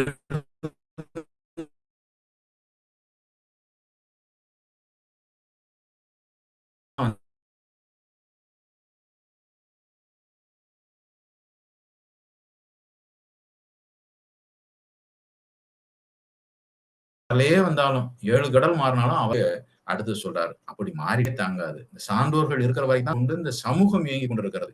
செய்தால் எல்லாரும் சமூகத்துல தவறு செய்ய ஆரம்பிச்சிருவான், சமூகத்துல அமைதி கெட்டுவிடும் என்பதை கடைசி குறளாக வைக்கிறார். சான்றவர் சான்றாண்மை குன்றின் இருநிலத்தான் தாங்காது மண்ணோ பொறை. இந்த உலகம் தாங்குமா? சான்றோர்கள் தவறு செய்ய ஆரம்பிச்சாச்சுன்னா இந்த உலகம் தாங்காது. ஆகையினால் சான்றவர்கள் தான் இந்த சமூகத்தினுடைய எடுத்துக்காட்டு. அவர்களை பார்த்துதான் இந்த சமூகம் செயல்படுகிறது, வாழ்கிறது. அவர்கள் சான்றோருக்குரிய தகுதிகளை அனைத்தையும் பின்பற்ற வேண்டும். அனைத்தையும் பின்பற்ற முடியாவிட்டாலும் கூட இந்த சமூகத்தை பாதித்து விடாத அளவிற்கு சில தகுதிகளை அவர்கள் பெற்றிருக்க வேண்டும். அவர்கள் மாறிவிடக்கூடாது. அந்த மாறிவிடக்கூடாது என்கிற மனத்தின்மை இருந்தால் சான்றோர்கள் அவர்கள் ஆளுமையில் மாறாது இருந்தால் இந்த உலகம் உய்யும். உலகத்திற்கு சான்றோராக அவர்கள் தொடர்ந்து விளங்குவார்கள். ஆயினால் சான்றோர் தங்களுடைய ஆளுமையை தொடர்ந்து பின்பற்ற வேண்டும் என்கிற கருத்தை தான் இந்த அதிகாரத்தில் வள்ளுவர் வைத்திருக்கிறார் என்கிற செய்தியோடு இந்த உரையை நிறைவு செய்து கொள்கிறேன். நன்றி, வணக்கம். அண்ணே, ஒரு நீண்டதொரு என்ன சொல்றது ஆய்வரங்க உரை. இந்த உரையெல்லாம் முனைவர் பட்ட ஆய்வாளர்கள் தனக்கு கேட்டால் ஒரு மிகப்பெரிய ஆய்வுத்தினுடைய அத்தனை தரவுகள், அதாவது திருக்குறளுடைய அதிகாரத்தை எப்படி நோக்குவது என்று ஒரு அதிகாரத்தை முழுமையாக கற்றுக்கொண்டார். வாசித்து கொண்டால் பார்த்து கொண்டால்னா சொல்லல, கற்றுக்கொண்டால் ஒரு ஆய்வினுடைய போக்கை செழுமைப்படுத்துவதற்கு அது ஒரு பேர் உதவியாக இருக்கும். அந்த அடிப்படையில் நீங்க அடிக்கடி சொல்ற மாதிரி தான் எங்க அண்ணன் மிகப்பெரிய ஆய்வாளர் என்பது எனக்கு தெரியும். குறிப்பாக சங்க இலக்கியம் மட்டுமல்லாமல் தொல்காப்பியம் மட்டுமல்லாமல் கூடுதலாக அறிவியல் தமிழை இப்பொழுது முன்னெடுத்து பயணிக்கிறீர்கள். அது தொடர்பாக நூலெல்லாம் நிறைய வெளியிட்டிருக்கீங்க. மிக்க மகிழ்ச்சி. பார்க்கலாம். என்ன மகிழ்ச்சின்னு என்னால சொல்ல வாழ்த்துக்கள்னு என்னால சொல்ல முடியாது. மிக்க மகிழ்ச்சி. நன்றி. அடுத்ததாக வழக்கம்போல் பின்னூட்டத்தை தொடங்கி வைக்கிற கவிஞர் ரவீந்திர பாரதி அவர்கள்.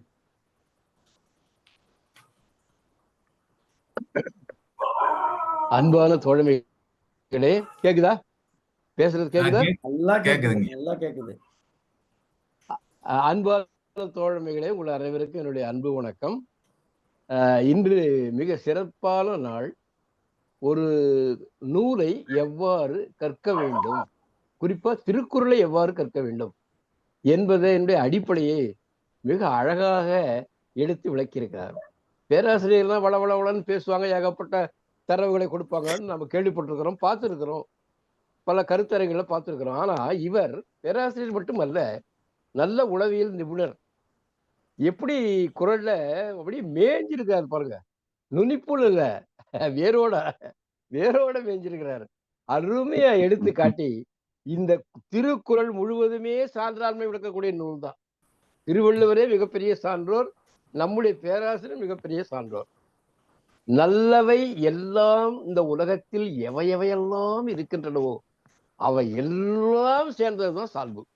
இந்த சுருக்கமா இவர் ஐயா எடுத்து சொல்லு விளக்கி தரவுகளோடு விளக்கி சொன்ன எல்லா கருத்துகளையும் நாம் தொகுத்து பார்த்தோமானால் இந்த உலகத்தில் நல்லவை என்று எவையெல்லாம் இருக்கிறதோ அவையெல்லாம் தொகுத்து ஒரு பண்பாக மாற்றி அந்த பண்பை சால்பு என்று சொல்லலாம். அந்த சால்பை உடையவன் சான்றோர். அவன் சமூகத்துக்கு சான்றாக இருக்கிறான், சமூகத்துக்கு வழிகாட்டியாக இருக்கிறான். அவன்தான் சமூகத்தின் தலைவனாக இருக்கிறான், சமூகத்தை மாற்றி அமைக்கிறான். பகைவர்களை மாற்றி அமைக்கிறான்னா சமூகத்தினோட தீமையை ஒழிக்கிறது தான், வேற ஒண்ணும் இல்லை. மாற்றாரை மாற்றும் படைனா ஒன்றும் வாள் எடுத்துன்னு போய் சண்டை போடுறது இல்லை. அவருடைய சால்பு தன்மையே பகைவர்களை மாற்றி விடுகிறது. தமிழ்ல எவ்வளவு பெரிய அறிவு களஞ்சியம் இந்த திருக்குறள். அறிவு மட்டுமா? சுருக்கமா பாருங்க, ஒரு குறளை எடுத்த முதல் குறளும் கடைசி குறளும் தான் முத்தாய்ப்பானது. கடைசியில சான்றவர் சான்றாண்மை குன்றின் இருநிலம் தாங்காது மன்னோ பொறை பண்புடையார் பட்டுண்டு உலகம் அதுவின்றேன் மண்புக்கு வாய்வது மண்ணு சொல்றாரு பாருங்க. உண்டாலம்மை உலகம், ஏண்டா இந்த உலகம் அழியாம இருக்கிறது? தனக்கென வாழா நோந்தால் பிறர்க்கென முயலுனர் உண்மையானே, அதனாலதான் இந்த உலகம் அழியாம இருக்குது. இதுதான் தமிழ் சிந்தனை மரபு. இந்த சிந்தனை மரபை வள்ளுவர் மிக ஆணித்தரமாக, உலகத்துல இப்படி ஒரு சிந்தனையாளன் இருப்பானா? என்ன சமூக பார்வை! எத்தனையோ துறவிகள் வரட்டும், எத்தனையோ சமயங்கள் வரட்டும், எத்தனையோ ஞானம் கொள்கிட்டோம், எத்தனை வேத மரபுகள்லாம் வரட்டும், இது கிட்ட நிக்காது.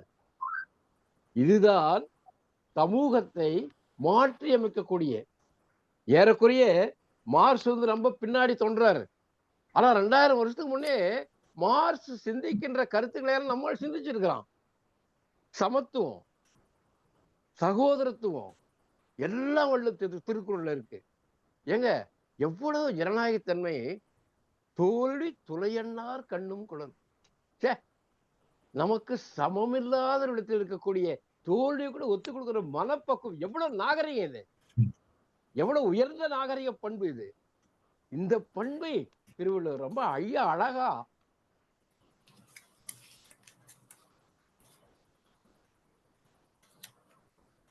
போட்டு பூரா கல்லூரி மாணவர்கள் ஆகிட்டார். அடிக்கடி வரணும், வாங்க கலையிலக்கியம் உங்களுடையது, சான்றோர்களுடையது கலையிலக்கியம் பண்றோம். ஜீவானுடைய பேச்சை கேட்ட பெருஞ்சொல் விளக்கனார் சரவண முதலியார் சொன்னார், கம்பராமாயணத்தை நாங்களெல்லாம் மனப்பாடம் பண்ணி ஒப்பிக்கக்கூடிய ஆட்கள், ஆனால் அதை எப்படி படிக்க வேண்டும் என்பதை இவருடைய உரையை பார்த்துதான் கற்றுக்கொண்டேன். அது போல நெல்லை பாலா, அவருடைய புனைப்பெயர் என்று நினைக்கிறேன், நம்முடைய அருமை நெல்லை பாலா அவர்கள் திருக்குறளை எவ்வாறு கற்க வேண்டும் என்பதை அழகாக எடுத்து வைத்திருக்கிறார். சும்மா படிச்சு பொருளை அர்த்தம் புரிஞ்சுக்கிறது மட்டும் அல்லங்க, அதை எவ்வாறு கற்க வேண்டும்? கற்க கசடர கற்பவை கற்றபின் நிற்க அதற்கு தக. கல்வி, கேள்வி, அறிவு, ஒழுக்கம் இவை எல்லாம் பொருந்தியதான் சான்றோர். சான்றோர்னா அட பாருங்க, அப்பப்ப ஒரு புறநடை சொல்லுவோம். அட படிக்கலாம் ஒரு கேளப்பா, செல்வத்திலெல்லாம் சிறந்த செல்வம் கேள்வி சொல்லுவாப்பா. சான்றோர் பழிக்கும் வினை என்றான். சான்றோர் பழிக்கும் வினை செய்யதா இன்றால் பசி காண்பானாயினும் சான்றோர் பழிக்கும் வினை. என்னங்க, என்ன அருமையா சொல்லுவான்.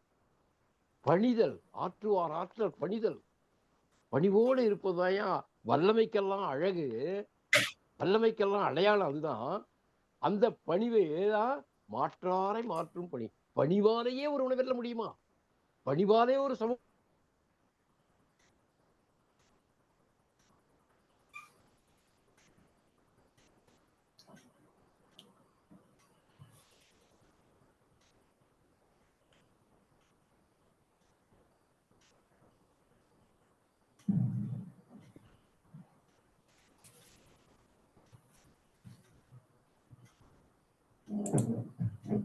கேட்கலைங்க ஐயா. கேட்கல. ஆனா எப்படியாவது வந்துடுறாரு ஐயா, மறுபடியும் வந்துடுறாரு. அதுக்காண்டி பார்க்க வேண்டியிருக்கு. இன்னொரு 2 நிமிஷம் பார்ப்போம்.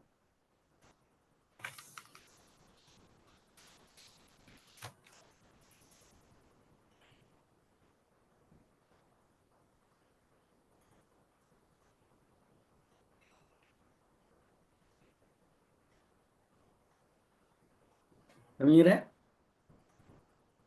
கவிஞரே, மேனாள் பொதுச் செயலாளரே,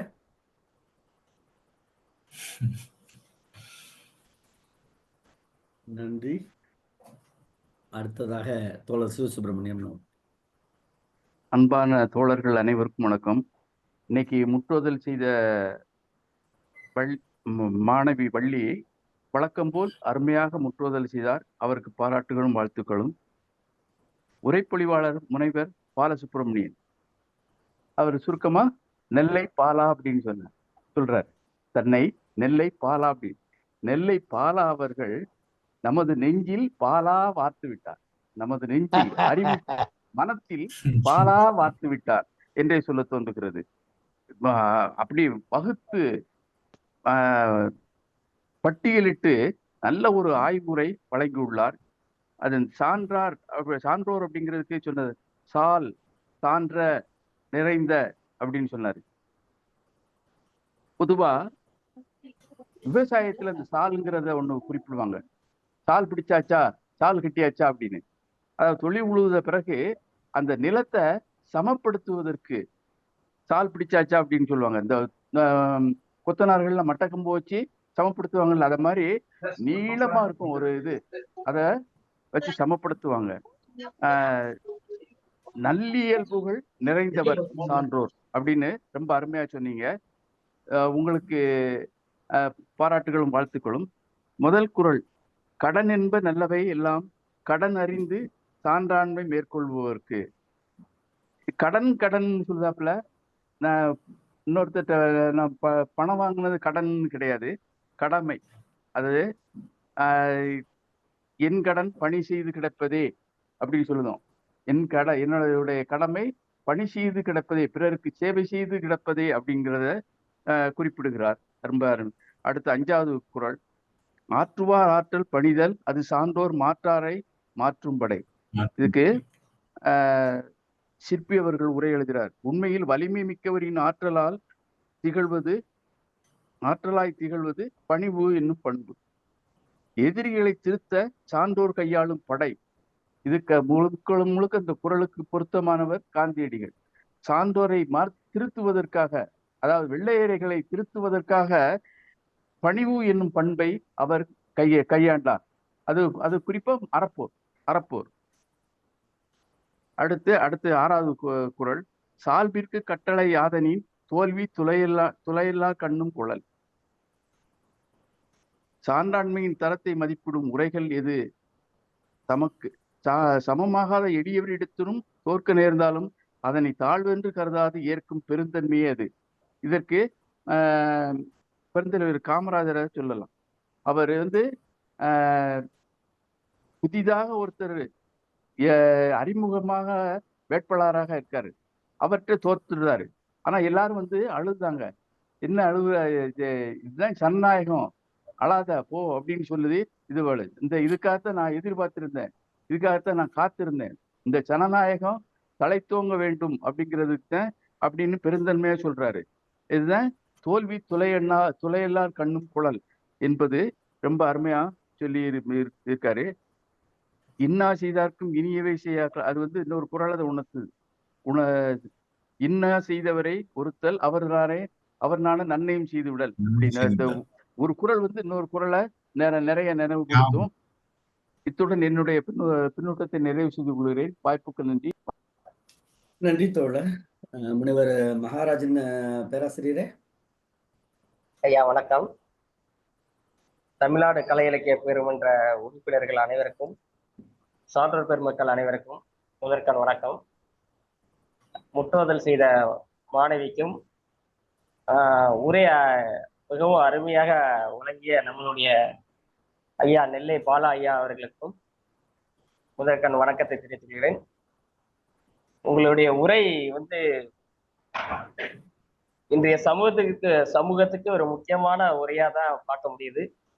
ஒரு சான்றோர் அப்படிங்கிறது எப்படி சான்றோர் அந்த பண்பையே வந்து நிலைநிறுத்தி வாழ்வது எவ்வளவு கடினமானது அப்படிங்கிறத அந்த மேற்கோள் சுட்டி காமிச்சு சொல்லையில ரொம்ப சிந்திக்கக்கூடிய ஒரு இதாத்தான் இருந்தது. இன்னைக்கு வந்து நிறைய தவறான செயல்கள்லாம் இருக்கு. முக்கியமா இந்த மாதிரி உரைகள்லாம் கல்லூரி மாணவர்கள் மத்தியில வந்து விதைச்சாலே இன்னைக்கு வந்து சமூகத்துல நிறைய தீங்குகள் வளரக்கூடிய அடுத்த தலைமுறையினருக்கு வந்து ஒரு வளர்ச்சியை நோக்கிய ஒரு கருத்தா அந்த உரை இருக்கும்னு நினைக்கிறேன். சான்றாண்மை பண்பு அப்படிங்கிறது என்ன சொல்ல, அதான் கடன் அறிந்து, நானே கடன் அறிந்து அப்படிங்கிற சொல்ல வந்து ஐயா சுப்பிரமணிய ஐயா சிவசுப்பிரமணிய ஐயா சொன்னாரு. கடன் அறிந்து அதான் கடமை அறிந்து நிலைச்சு நிக்கணும், நீ என்ன நிலையாமையை தவறக்கூடாது, எடுத்த செயல்ல வந்து உறுதியா இருக்கணும், தீமை செய்வதவர்களுக்கு நன்மை செய்யணும் அப்படிங்கிற இந்த கோட்பாடுகள்லாம் கண்டிப்பா மாணவர்கள்கிட்ட தான் சென்றடையணும். கண்டிப்பா இன்னைக்கு அடுத்த தலைமுறைக்கு இந்த சான்றாண்மை அப்படிங்கிற குறள் ஒரு முக்கியமான குறளா இருக்கு. அதே மாதிரி திருக்குறள்ல எவ்வளவு பெரிய நீங்க சான்றாண்மைக்கு வர்றதுக்கு முன்னாடி எவ்வளவோ தரவுகளை சொன்னீங்க. திருக்குறள் வந்து முன்னாடி இந்த குறள் எல்லாம் சொல்லி இருக்கிறாரு. அதற்காகவே இந்த திருக்குறள் வந்து பின்னாடி 99வது அதிகாரத்துல வந்து சொன்ன செய்தியை சொன்னீங்க. முனைவர் பட்டம்னு பாத்தீங்கன்னா இன்னைக்கு பல்கலைக்கழக அளவுல பாத்தீங்கன்னா திருக்குறள்லயே எவ்வளவோ தரவுகள் இருக்கு. ஆனா அதெல்லாம் தவற விட்டுட்டு இன்னைக்கு வந்து முனைவர் பட்டம் சம்பந்தம் இல்லாத தலைப்புகள் எல்லாம் வந்து முனைவர் பட்டம் வந்து இன்னைக்கு சமர்ப்பிக்கக்கூடிய ஒரு அவலநிலை தான் இன்னைக்கு அனைத்து பல்கலைக்கழகங்களும் இருக்கு.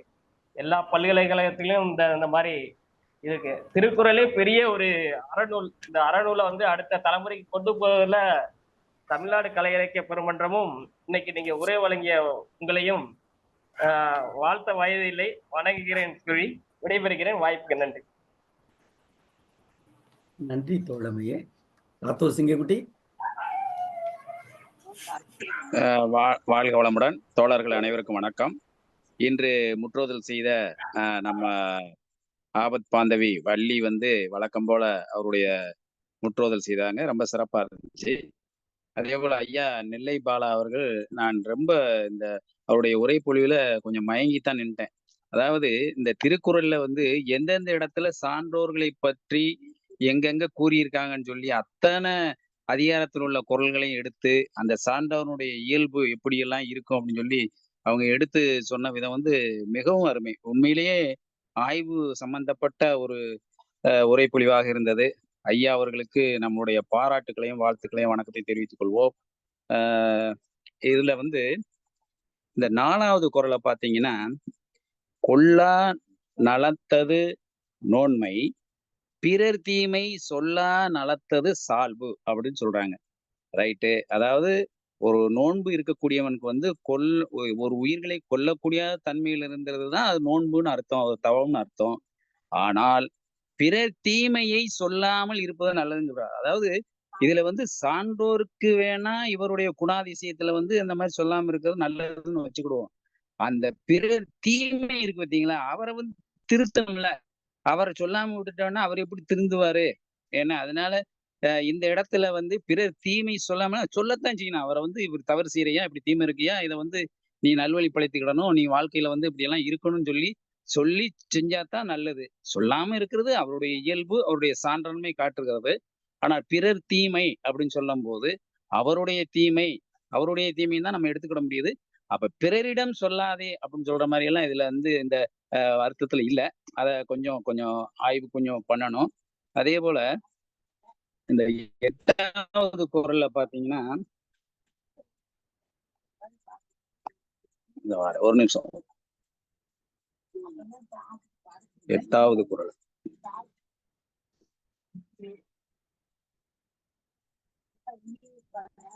ஆழி 9வது குறள். ஊழி பெயரினும் தாம் பெயரார் சான்றமை. ரைட். அதாவது ஊழி, அதாவது இப்போ வந்து கஷ்டங்கள், ஒரு ஊழ் ஏற்பட்டு போகுது. அப்ப அது எப்படித்தான் சூழ்நிலை மாறி வந்தாலும் சரி, அந்த ஊழ்வினைங்கிறது கடல்ல வரலாம், எங்கேயும் வரலாம், அதெல்லாம் இருக்குன்னா அது எப்படியெல்லாம் மாறி வந்தாலும் இவர் மாறாமல் இருக்கக்கூடிய தன்மையில் இருக்கிறது தான் சான்றாண்மைக்கு ஒரு எடுத்துக்காட்டு. அதே இதை வந்து ஊழி பெயரும் தாம் பெயரார் சான்றாண்மைக்கு ஆழி எனப்படுவார் அப்படின்னு போடுற. ஆழிங்க கடல் தான். அப்ப ஆழின்னு கடல் வந்து எப்படி வந்து மாறாம இருக்கும்? அதனுடைய இயற்கை சீற்றங்கள் வந்து வரத்தான் செய்யும். அது வந்து அங்க இப்போ சுனாமி ஏற்பட்டுலாம் வேற காலங்கள் இருந்தா அப்ப அதை அப்ப ஆழியை பொறுத்த மட்டும் கடலுங்கிறது அது மாறாம இருக்கக்கூடிய தன்மையில இருக்கு. இந்த இடத்துல ஆழின்னு எப்படி சான்றாண்மைக்கு அதை பயன்படுத்திருக்காரு. ஊழி ரைட் தான், அது ஒன்றும் பிரச்சனை இல்லை. ஊழி வந்துச்சுன்னா அது வந்து அவர் இப்படியே இருக்கிறாரு, ஒன்றும் மாற்றம் இல்லை அப்படின்னு சொல்லி.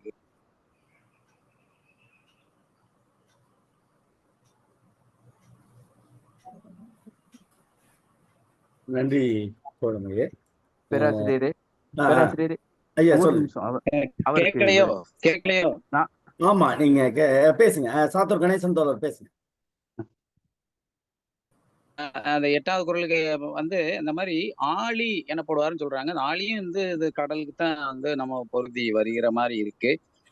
அதனுடைய இதை கொஞ்சம் பார்க்கலாம். அடுத்ததாக இந்த ஐயா சொன்னாருங்க, அதாவது ஐயா இடைமறித்தலுக்கு மன்னிக்கணும். ஊழி அப்படின்னா வந்து நாம என்னன்னா இந்த உலகமே அழிந்தாலும் அப்படிங்கிற பொருளை கொள்ளுங்க. அப்ப இது பண்ணி பாருங்க, உங்களுக்கு விளக்கம் சரியா இருக்கும்.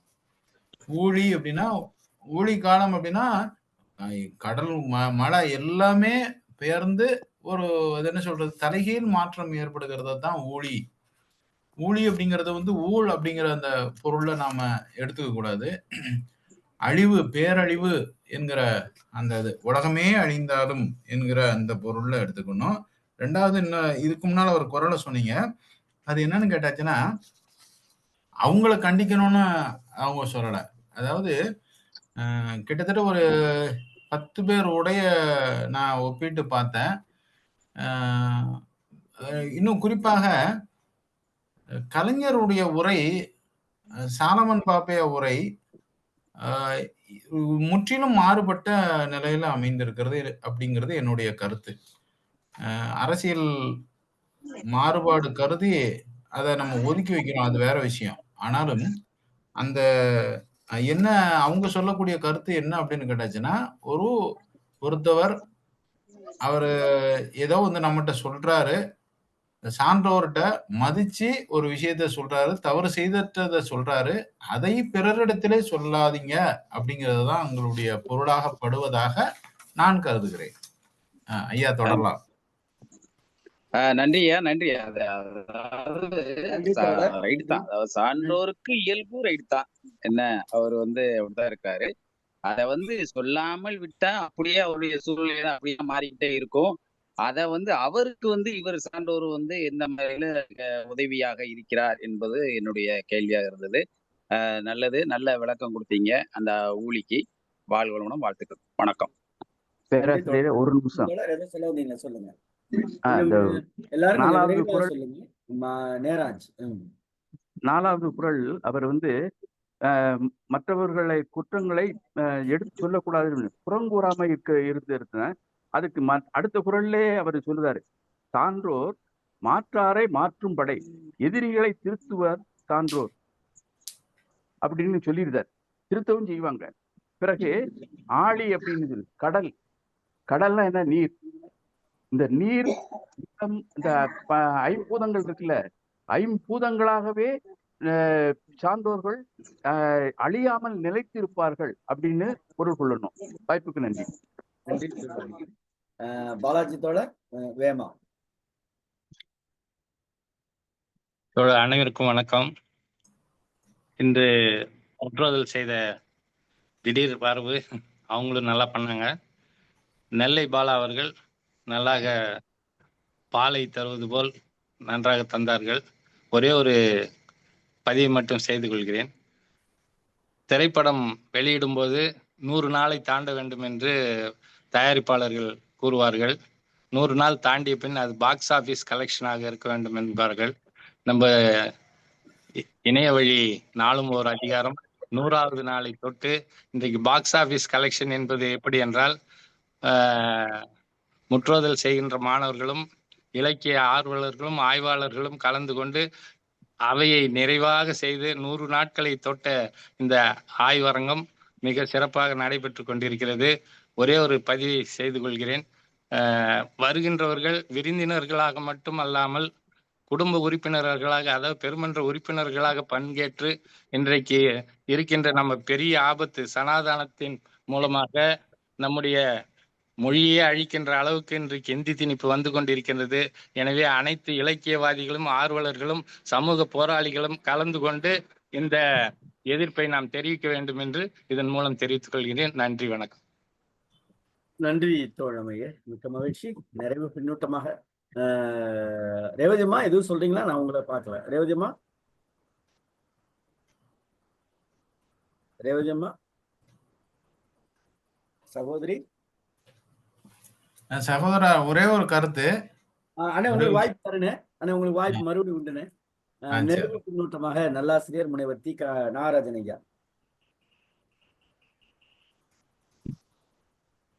மகிழ்வோடு வணங்குகின்றேன். காற்றுமழை ஆழியிலும் சாகாது கம்பனவன் பாட்டு, தலைமுறைக்கும் எழுதி வைத்த சீட்டு என்று சொல்லுவான் கவியரசு. அப்போ காற்றுமழை, அது ஐயா ரொம்ப அழகா ஊழி என்பதை விளக்கம் கொடுத்தாங்க. உள்ளம் தொடும்படியான உரை இன்றைக்கு, அதே நேரத்துல சிந்தனையை தரும்படியான உரை, மிக சரியாக சொன்னால் நமக்கு வரும்படியான உரை, மிக நேர்த்தியான உரை.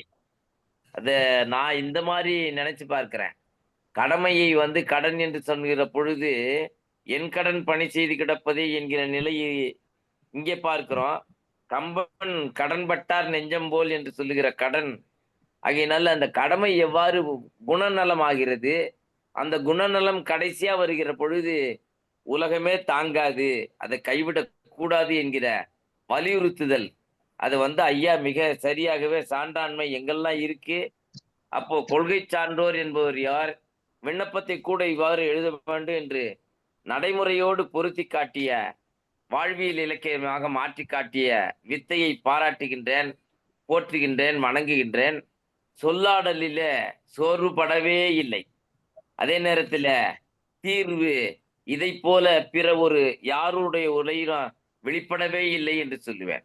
நேற்றைக்கு பார்த்தால் மிக நேர்த்தியான விரிவுரை, இன்றைக்கு பார்த்தால் மிக நேர்த்தியான சிறப்பான சீருரை. அப்போ நாளொரு மேனியும் பொழுதொரு வண்ணமும் மன்றம் வளர்ந்து கொண்டே இருக்கிறது. தோலா அம்பினாலே பாலா, நெல்லை பாலா அவர்களே, சொல்லை அல்வா ஆக்கி தந்து விட்டீர்கள். என்னதான் சொல்றதுன்னே புரியல. என்ன என்ன உள்ளம் பிரமித்ததுன்னா, compare and contrast as much you established. உங்களுடைய அந்த தீர்வு உண்மையிலேயே ஒப்பீட்டு ஆய்வு, நீண்ட நாள் கழித்து விரிவுரை கேட்கிற ஒரு மனநிலை கொடுத்தது. பிஹெச்டி ஏன் திருக்குறள்ல செய்யக்கூடாது என்று உள்ளம் கேட்கிறது. ஏன் மறுபடியும் பாலா ஐயா இடத்துல போய் பிஹெச்டி பதிந்து இன்னொரு பிஹெச்டி செய்யக்கூடாதா என்று உள்ளம் கேட்கிறது. காலமும் இடமும் ஒருவேளை என்னை பணிக்குமேயானால் கட்டாயம் உங்கள் சுவற்றிலே நடைப்பயணம் மேற்கொள்வேன் என்று சொல்லி தேர்ந்து இந்த உரையை இப்படித்தான் உள்ளம் சேர்ந்த உரை என்று சொல்லுவேன். இன்னுமா தீர்ந்து போனதே உரை என்று வருந்துகின்றேன். வாய்ப்புக்கு நன்றியை சொல்லி விடைபெறுகிறேன். எல்லா காலத்திலும் உங்கள் தமிழாய் வாழ்க தழைத்து என்று வணங்குகின்றேன். ஏனென்றால் இன்றைக்கு அந்த 8வது குறளை சொல்லும் பொழுது எப்போ சால்பின்மை தோன்றுது, அந்த சால்பின்மையினுடைய முடிச்சு எங்க இருக்குது, அந்த சால்பின்மை என்ன மாதிரி ஒரு விளைவை உண்டாக்குகிறது என்று நீங்க கொண்டு போன அந்த சுழற்சி முறை மிக உள்ளம் தொட்டது. அதை போலவே 3வது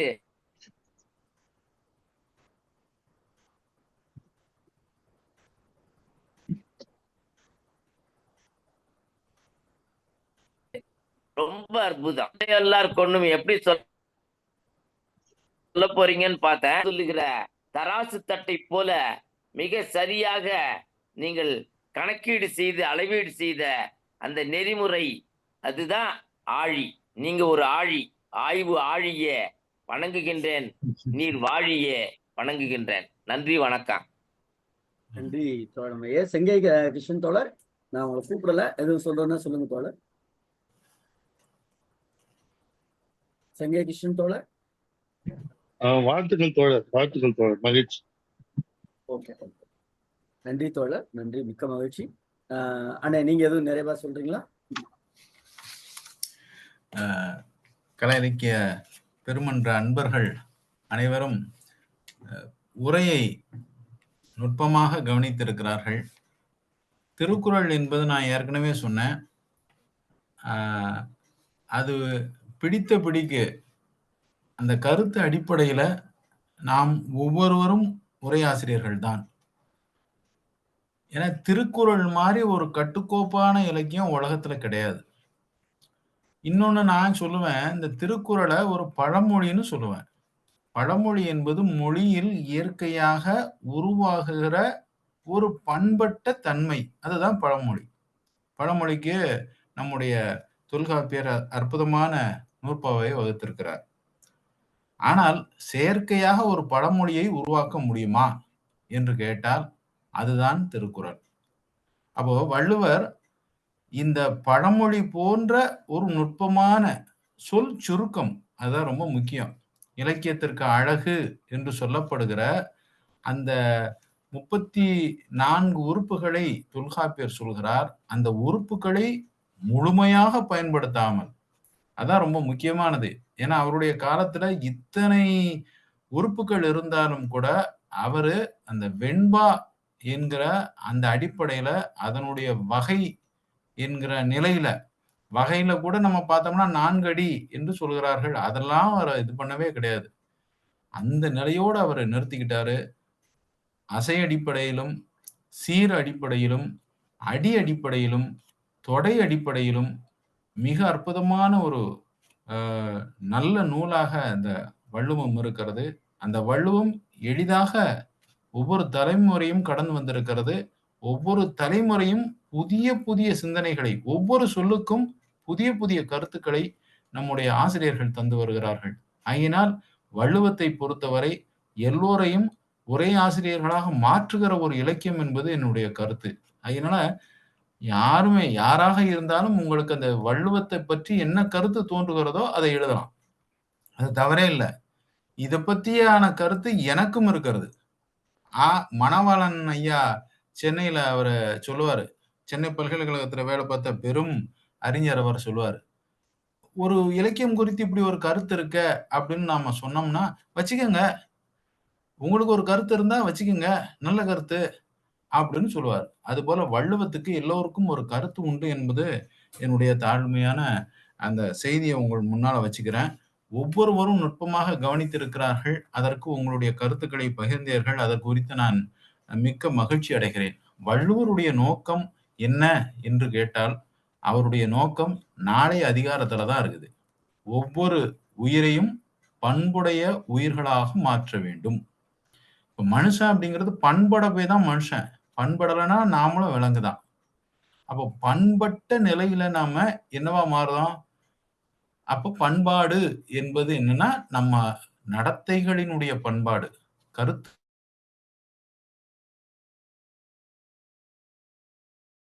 பண்பாடு. நாகரிகம் என்பது காலத்துதான் இந்த சமூகத்திற்கு அழகு என்பதை நாம அவரு எண்ணி இந்த பண்புடைமை அப்படிங்கிறத 100வது அதிகாரமா வைக்கிறார் பாருங்க. பண்புடைமை அப்படிங்கிற அதிகாரத்தை வைக்கிற ஒரு மனிதன் பண்படைவதற்கு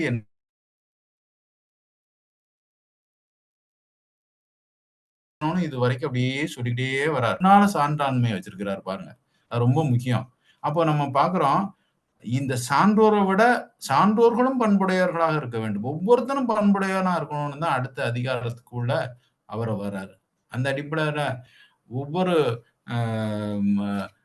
உறுப்பினரும் ஒவ்வொரு அன்பர்களும் நல்ல கருத்தை வச்சாங்க.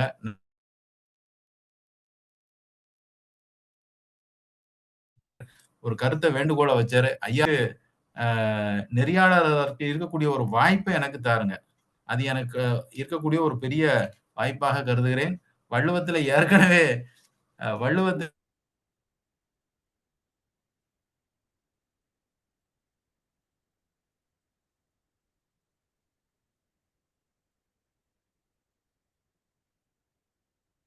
நன்றி. நிறைவாக நம்முடைய தமிழ்நாடு கலை இலக்கிய பெருமன்றத்துடைய பொதுச் செயலாளர் தோழமைமிக்க மருத்துவர் தா அரமையா அவர்கள். தோழர்கள் அனைவருக்கும் வணக்கம். இன்றைய நாள் மிகச்சிறந்த நாளாக இருந்தது. வள்ளி வழக்கம் போல எந்த நேரத்திலும் தயாராக இருந்து மிக அருமையா சொன்னாங்க. பாலசுப்ரமணியம் ஐயா அவங்க ஒரு நவீன டெக்னாலஜில நமக்கு ஒவ்வொன்றையும் எடுத்துக்காட்டி நம்ம ரவீந்திர பாரதி தோழர் சொன்ன மாதிரி எப்படி படிக்க வேண்டும், ஒரு சான்றோர் என்றால் என்ன என்று ஒவ்வொரு பொருளையும் விளக்கி சொன்னது ரொம்ப அருமையா இருந்தது. உண்மையிலேயே மிகச்சிறந்த உரை. ஐயாவே இதே மாதிரி ஒவ்வொரு அதிகாரத்தையும் ஒரு காணொளி காட்சியாக ஒரு வலைதளங்கள்ல போட்டாங்கன்னா அது ரொம்ப பேருக்கு பயனுள்ளதாக இருக்கும். ஏன்னா வள்ளுவத்தில் மூழ்கி முத்தெடுத்த ஒரு ஆளால் மட்டுமே இவ்வாறு உரை வழங்க முடியும். எனவே ஐயா அவர்களுக்கு மிகுந்த வாழ்த்துக்கள். இதுல நம்ம சில இதெல்லாம் நோன்மை கொல்லா நலத்தது சால்பு பிறர் தீமை சொல்லா நலத்தது. இது சொன்ன உடனே பிறர் தீமை சொல்லாம வாழ்க்கையில சுவாரஸ்யம் இருக்குமா? அப்படிதான் பட்ட வாழ்க்கை தானே இப்ப எல்லாரும் வாழ்ந்துகிட்டு இருக்காங்கன்றது. பிறகு 2-3 இடத்துல நம்ம ஒரு கியூபா புரட்சியப்ப காஸ்ட்ரோக்கும் சேக்வாராக்கும் ஒரே ஒரு வித்தியாசம் இருக்கும். காஸ்ட்ரோ அரசு படை ஆள்களை பார்த்தா கொன்றணும்பார். சேக்வாரா அவன் ஏதோ ஒரு புரியாத காரணத்தினால அரசு படையோட இருந்திருக்கு, அவன் நம்மால மாறிடுவான் பார். இதான் 2 பேருக்கும் உள்ள பெரிய டிஃபரன்ஸா இருக்கும். அந்த மாற்றாரை மாற்றும் படை. அப்ப ஒரு சான்றோன் எப்படி இருப்பான்னா மாற்றாரை மாற்றும் படைன்னு. பிறகு ஆச்சரியமான என்ன, தோல்வி துளையல்லா கண்ணும் கொள்ளல். அப்ப ஒரு சான்றாண்மைக்கு எத்தனையோ குரல் இதை சொல்ற அன்பு, நாணம், ஒப்புரவு, கண்ணோட்டம், வாய்மை இதெல்லாம் சொன்னாலும் கூட வள்ளுவர் அதை விரிச்சுக்கிட்டே போறார். சான்றாண்மை என்பது என்னென்னவா இருக்கலாம் அப்படின்னு. பிறகு ஒரு இடத்துல இன்மை ஒருவருக்கு இழிவன்று சால்பு என்னும் திண்மை உண்டாக பெரி. நீங்க காரல் மார்க்ஸனுடைய வறுமை பார்க்கலாம். அவருடைய கோட்டை வித்துதான் அந்த பால் புட்டியே வாங்க வேண்டியிருக்கும் குழந்தைக்கு. ஆனா அவருடைய சான்றாண்மையினால அவருக்கு இந்த வறுமை அவரை எந்த விதத்திலையும் பாதிப்படல. அதுக்கு போலயே சான்றோருக்கு இன்னொரு சொன்னாங்களா, பழிமலைந்தெய்திய ஆக்கத்திற்கு சான்றோர் கலிநல் கூறவே தலை அப்படின்னு சொல்றது. இதையெல்லாம் பார்க்கும்போது ஒரு சான்றாண்மை என்பது எவ்வளவு பெரிய பண்பாக இருக்கிறது. உலகத்தில் சிறந்தது எது என்றால் சான்றாண்மையாகத்தான் இருக்கும். ஐயா சொன்ன மாதிரி பழமொழின்றது நாட்டு மக்களினுடைய நாவிலிருந்து வரக்கூடியது, குறிப்பாக பெண்களினுடைய நாவிலிருந்து வரக்கூடியதாக கீரா சொல்வார். ஆனால் அதையே ஒரு புது பார்வையாக ஒரு பண்பட்ட சமூகத்தின் உயர்ந்த மனிதன் ஆகிய வள்ளுவரினுடைய நாவிலிருந்து வெளிவந்த இந்த பழமொழி மிக அருமை. அவருடைய கருத்து நம்மளெல்லாம் பண்பட்ட மனிதராக ஆக்குவதுதான் வள்ளுவத்தினுடைய ஒரு நம்மை மட்டுமல்ல, அது உலகத்தில் உள்ள வாழும் மனிதர்களெல்லாம். அப்புறம் இது கூட சொன்னாங்க, ஊழிய பெயரினும். ஊழின்றது ஒரு இயற்கை மறைந்து இன்னொரு இயற்கை உருவாகும் போது கடல் எல்லாம் உள்ள வந்துடுது. அப்படி வந்தால் கூட இந்த சான்றோர்கள் தங்களுடைய பண்பிலிருந்து மாற மாட்டாங்கன்னு சொல்றது எவ்வளவு பெரிய உயர்ந்த நம்பிக்கை வச்சிருக்காரு. இயற்கையே மாறப்போகுது, உலகமே அழிய போகுதுனாலும் கூட இந்த சான்றோர்கள் தங்களுடைய நிலையிலிருந்து மாற மாட்டாங்கன்னு ஒரு உயர்ந்த உயர்ந்த உயர்ந்த வடிவமாக சான்றோரை வடிவமைத்திருக்கிறார் வள்ளுவர். அனைவருக்கும் நன்றி, வாழ்த்துக்கள். நன்றி பொதுச் செயலாளர் அவர்களே, மிக்க மகிழ்ச்சி. பாலனே. பாலசுப்ரமணியனே இருக்கீங்களா இணைப்புல? பாலசுப்ரமணியன் நாளை நிகழ்வுக்கு போயிடலாம்னு நினைக்கிறேன். நாளைக்கு 100வது அதிகாரம் பண்புடைமை. முனைவர் சந்திரலேகா அவர்கள் நம்மோடு இணைகிறார்கள் உரைப்பொழிவிற்காக. முற்றோதல் செய்வதற்காக மாணவர்கள் இணைகிறார்கள்.